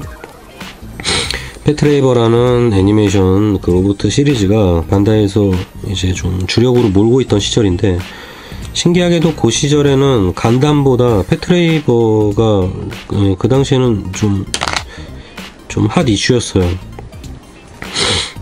그러다가 반다이에서 새로운 금형 시스템을 도입했다고 막 소문이 막 납니다. 자, 그게 뭐냐, 그 시절에 되게 핫했던 시스템 인젝션이라는 방식이 이제 등장하기 시작하는데, 시스템 인젝션 이게 뭐냐 그냥 간단하게 얘기하면, 그 전까지는 프라모델이 이런 식으로 이제 런너 하나가 단색으로 사출이 됐었어요. 그게 한계였거든요. 그래서 대부분 도색을 하지 않으면은 애들 색깔이 예쁘게 나오질 않았었어요. 기본적으로 도색을 해야지만 좀 건담 같아 보이고 그랬었거든요, 그 시절은. 근데 이제 반다이에서 시스템 인젝션이라는 기술을 도입했다고 이제 자랑을 하기 시작하는데, 그게 뭐냐, 바로 요겁니다. 런너 하나에 보시면은 투명 부품도 들어가 있고요, 그리고 여기에 이렇게 금색 부품도 들어가 있고, 이쪽에는 또 이렇게 흑철색 부품이 들어가 있어요. 기본 바디 남색이 있고, 이렇게 부품 하나에 런너 한 장에 다양한 색을 사출하는 방식이 그때 개발이 됐어요. 그러다 보니까 건담이 그 이전까지는 턱 부분에 빨간색을 대부분 붓으로 이렇게 찍어 발랐어야 됐거든요. 근데 그 부품을 분할을 갖다 하기 시작합니다, 반다이에서. 그 이전까지는 부품이 이렇게 분할이 영 신통하지가 않았었어요. 근데 이제 시스템 인젝션이라는 게 생겨나면서부터 얘네들도 잔머리를 굴리기 시작해서 최대한 부품을 갖다 도색을 안 하고도 파츠 색깔을 원래 색깔에 맞춰서 이제 조립할 수 있게끔 하는 그런 제품을 이제 스타트업을 하기 시작합니다. 그래서 그때 문방구 아저씨가 그걸 보여주면서 막 자랑을 했었어요. 이거 보라고. 그 문방구 아저씨도 사실 나이가 그렇게 많지 않은 형이었거든요. 아마 제 기억으로는 그 당시 그 문방구 형의 나이가 한 30대 초반이죠. 30대 초반이었어요. 아마 한 30살이나 아니면 20대 후반? 아마 30대 초반, 30대겠죠. 한 30살 정도 되는 동네 형이었어요. 그냥 문방구 주인 아저씨가. 그 형도 어렸죠, 솔직히. 되게 어린 형이었는데, 그래서 그 형이 그 박스 안에 내용물을 보여주면서 저한테도, 저랑 친했기 때문에 이제 막 저한테 막 설명을 해주는 거예요. 이거 보라고. 야, 이게 색깔이 이렇게 다 분리가 돼서 나온다고. 이게 대박이라고. 그런 얘기를 막 저한테 했던 기억이 나는데, 어쨌든 그때 그런 걸 보면서 그리고 또 재밌는 게 있는데 뭐냐면 왜 그렇게 나왔는지 모르겠는데, 그 당시 프라모델 설명서를 보면요 되게 재밌는 게 하나 있는데, 지금은 프라모델 설명서를 보면 여러분 런너를 설명하는 설명서에 아예 없어요. 그림 자체가 없어요. 지금은 이렇게 완성된 사진만 이렇게 나와 있지, 런너 자체를 찍어서 설명하는 그런 코너가 아예 없거든요.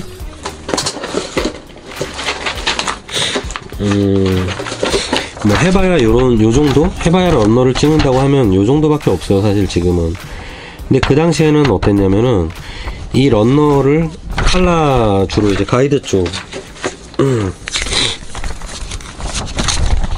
이쪽이죠. 이런 쪽에 칼라 가이드가 항상 있는 부분이 있는데, 이제 도색하고 스티커 붙이는 부분이 나온 요런 페이지에 옛날엔 항상 이만하게 해가지고, 실제 그 안에 부품 런너가 옛날에 보통 한 장, 두 장 정도 들어있었거든요. 옛날엔 많아야 두 장이었어요, 솔직히. 한 두 장 정도 됐는데, 그 두 장의 런너에 먹선이랑 도색이 다 돼 있어. 부분 도색이 다 돼 있는, 그리고 이제 먹선까지, 라인까지 들어간 런너 두 장을 이렇게 딱딱 칼라로 찍어 놔요. 그렇게 해놓고 거기에 이렇게 칼라 바리에이션, 뭐 이렇게 설명, 칼라칩 설명이 있고 이랬는데, 그래서 그걸 보면서 어릴 때 드는 생각이, 야, 얘네들은 도대체 이 사진을 찍을 때, 그때는 이제 CG가 없던 시절이었거든요. 거의 다 수작업을 하던 시절이었기 때문에, 제가 이제 궁리를 했죠. 그 사진을 보면서 어릴 때, 야, 이놈들은 분명히 이 런너 사진을 찍기 위해서 정말 이 런너에다 색칠을 하고 먹선을 넣었을까? 그렇게 해서 이걸 찍었을까? 아니면은 컴퓨터 그래픽이라는 게 요즘에 있긴 있는데, 필름에다가 색칠을 해서 칠이 안 된 런너를 먼저 사진을 찍어 놓고 얘네가 거기다 페인트 칠을 해서 그린 게 아닐까? 라는 생각을 했었어요. 근데 지금 생각해 보면은 그거는 분명히 런너에다가 실제로 도색을 한 것 같아요. 반다이에서. 아마 반다이 직원들이 월급 받으니까 그런 부서가 있었을 것 같아요. 도색 부서에서 런너체 도색을 하고 먹선을 해라! 라는 지시를 받고, 완전 개 노가다죠, 솔직히. 그거를 하는 부서가 분명히 있었을 거라고 저는 추측해 봅니다. 그리고 그 시절에 그걸 보면서 제가 어릴 때 무슨 생각을 또 했냐면, 그건 이제 시스템 인젝션 같은 게 막 나오고 슬슬 이러면서 그런 생각을 계속 했었는데, 어릴 때, 야, 나중에 과학이 더 발달하면은, 지금도 시스템 인젝션 조금 칼라가 분할이 되기 시작하니까, 나중에 미래에 내가 어른이 되면은 분명히 도색을 하나도 하지 않아도 모든 칼라가 맞춰서 나오는 프라모델이 분명히 나올 거야 라고 그때 친구들하고 수다를 떨었었어요. 혼자 상상도 많이 하고.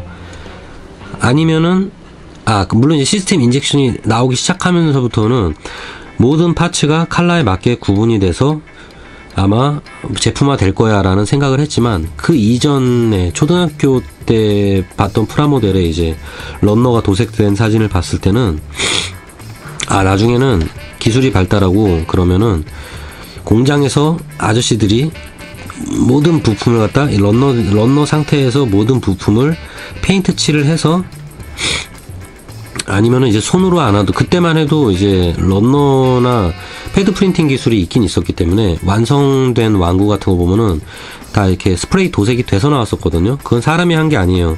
그거는 기계가 이제 자동화 라인에서 패드로 프린팅하고 도색이 돼서 나오는 거기 때문에, 그런 식으로 기술이 발달되면 이 런너 상태에서 모든 부품이 도색이 되고 그 검은 라인까지 들어가서 아마 판매가 될 거야 라고 이제 그때 상상을 했었어요. 근데 실제로 비슷한 사례가 되긴 했죠. 지금 제가 이제 어른이 돼서 보니까 시스템 인젝션 부분이 더 발달을 해서 지금처럼, 지금 RG나 거의 뭐 반다이 HG 이런 애들 보면은, 아이고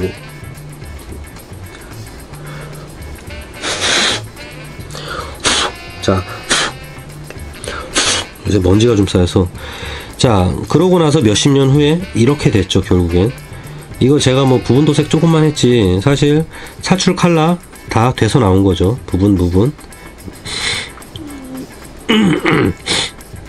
자, 이런 시대가 결국 와버렸죠. 그리고 제가 예상했던 모든 제품에 도색이 돼서 나올 거야 라는 거는 고우라이 쪽, 고토부키아 쪽에서 결국에는 약간 그런 쪽으로, 뭐 모든 부분의 도색은 아니지만 이제 얼굴 부분에 패드 프린팅이 돼서 실제로 얼굴은 도색을 안 해도 되는 그런 시대가 오긴 왔어요.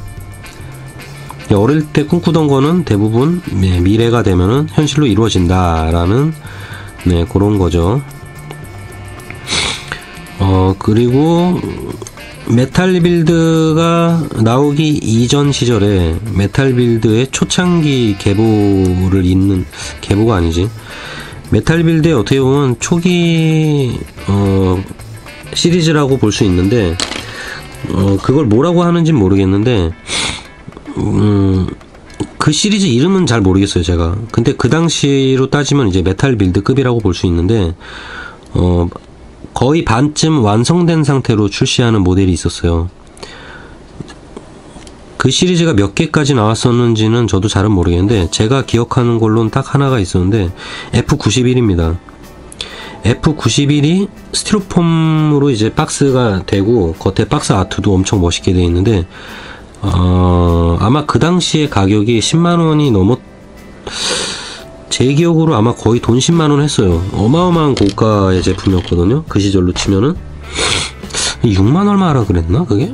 그때 그 모형점 형이 그걸 박스를 열어서 보여줬어요. 제가 이제 너무 궁금하다고 좀 보여달라 그러니까 그 형이 자기도 막 자랑을 하면서 부심이 쩔더라고요. 아주, 야, 이 제품 이거 너 대박이라고, 너 보면 놀랄 거다 막 이러면서 이제 딱 열어줬는데, F91이 도색이 돼 있는 제품이 들어가 있었어요. 거기 도색이 돼 있고 파츠 분할이 거의 컬러가 완벽하게 돼 있었고요. 일부 부품은, 이유는 잘 모르는데 일부 부품은 저희가 조립을 해야 되는 거예요. 좀 특이했어요. 왜 그렇게 나왔는지 모르겠는데, 일부 무장이나 이런 거는 이게 구입한 사람이 직접 조립을 해야 됐고, 그 외에 나머지는 조립이 다 된 상태로 도색까지 완벽하게 된 그런 제품이었는데, 그게 이제 F91이었습니다. 그래서 걔 같은 경우는 F91의 기믹의 장점이 그거 아닙니까? 이 등 쪽인가? 종아리 쪽에, 아마 어깨 쪽이랑 종아리 쪽에 그 부스터 쪽에 이렇게 덮개가 이렇게 비늘처럼 딱딱딱딱인데, 그게 기믹이 들어가 있었어요. 그 당시만 해도. 그 제품이 워낙 대단했는데, 아마 뭐 이렇게 약간의 장치가 있어서 버튼을 누르면은 거기가 한 방에 착 펴졌었어요. 이게 따다다닥 펴지는 구조로 돼 있어가지고 진짜 되게 놀라움을 금치 못했었어요. 그리고 이제 도색이 돼 있었다는 거. 그래서 그걸 보고 그냥 침만 질질 흘렸다. 돈이 없었기 때문에. 뭐 그런 시절이 있었습니다. 자, 그러면은 저는 이제 체력이 슬슬 방전이 되는 것 같아서,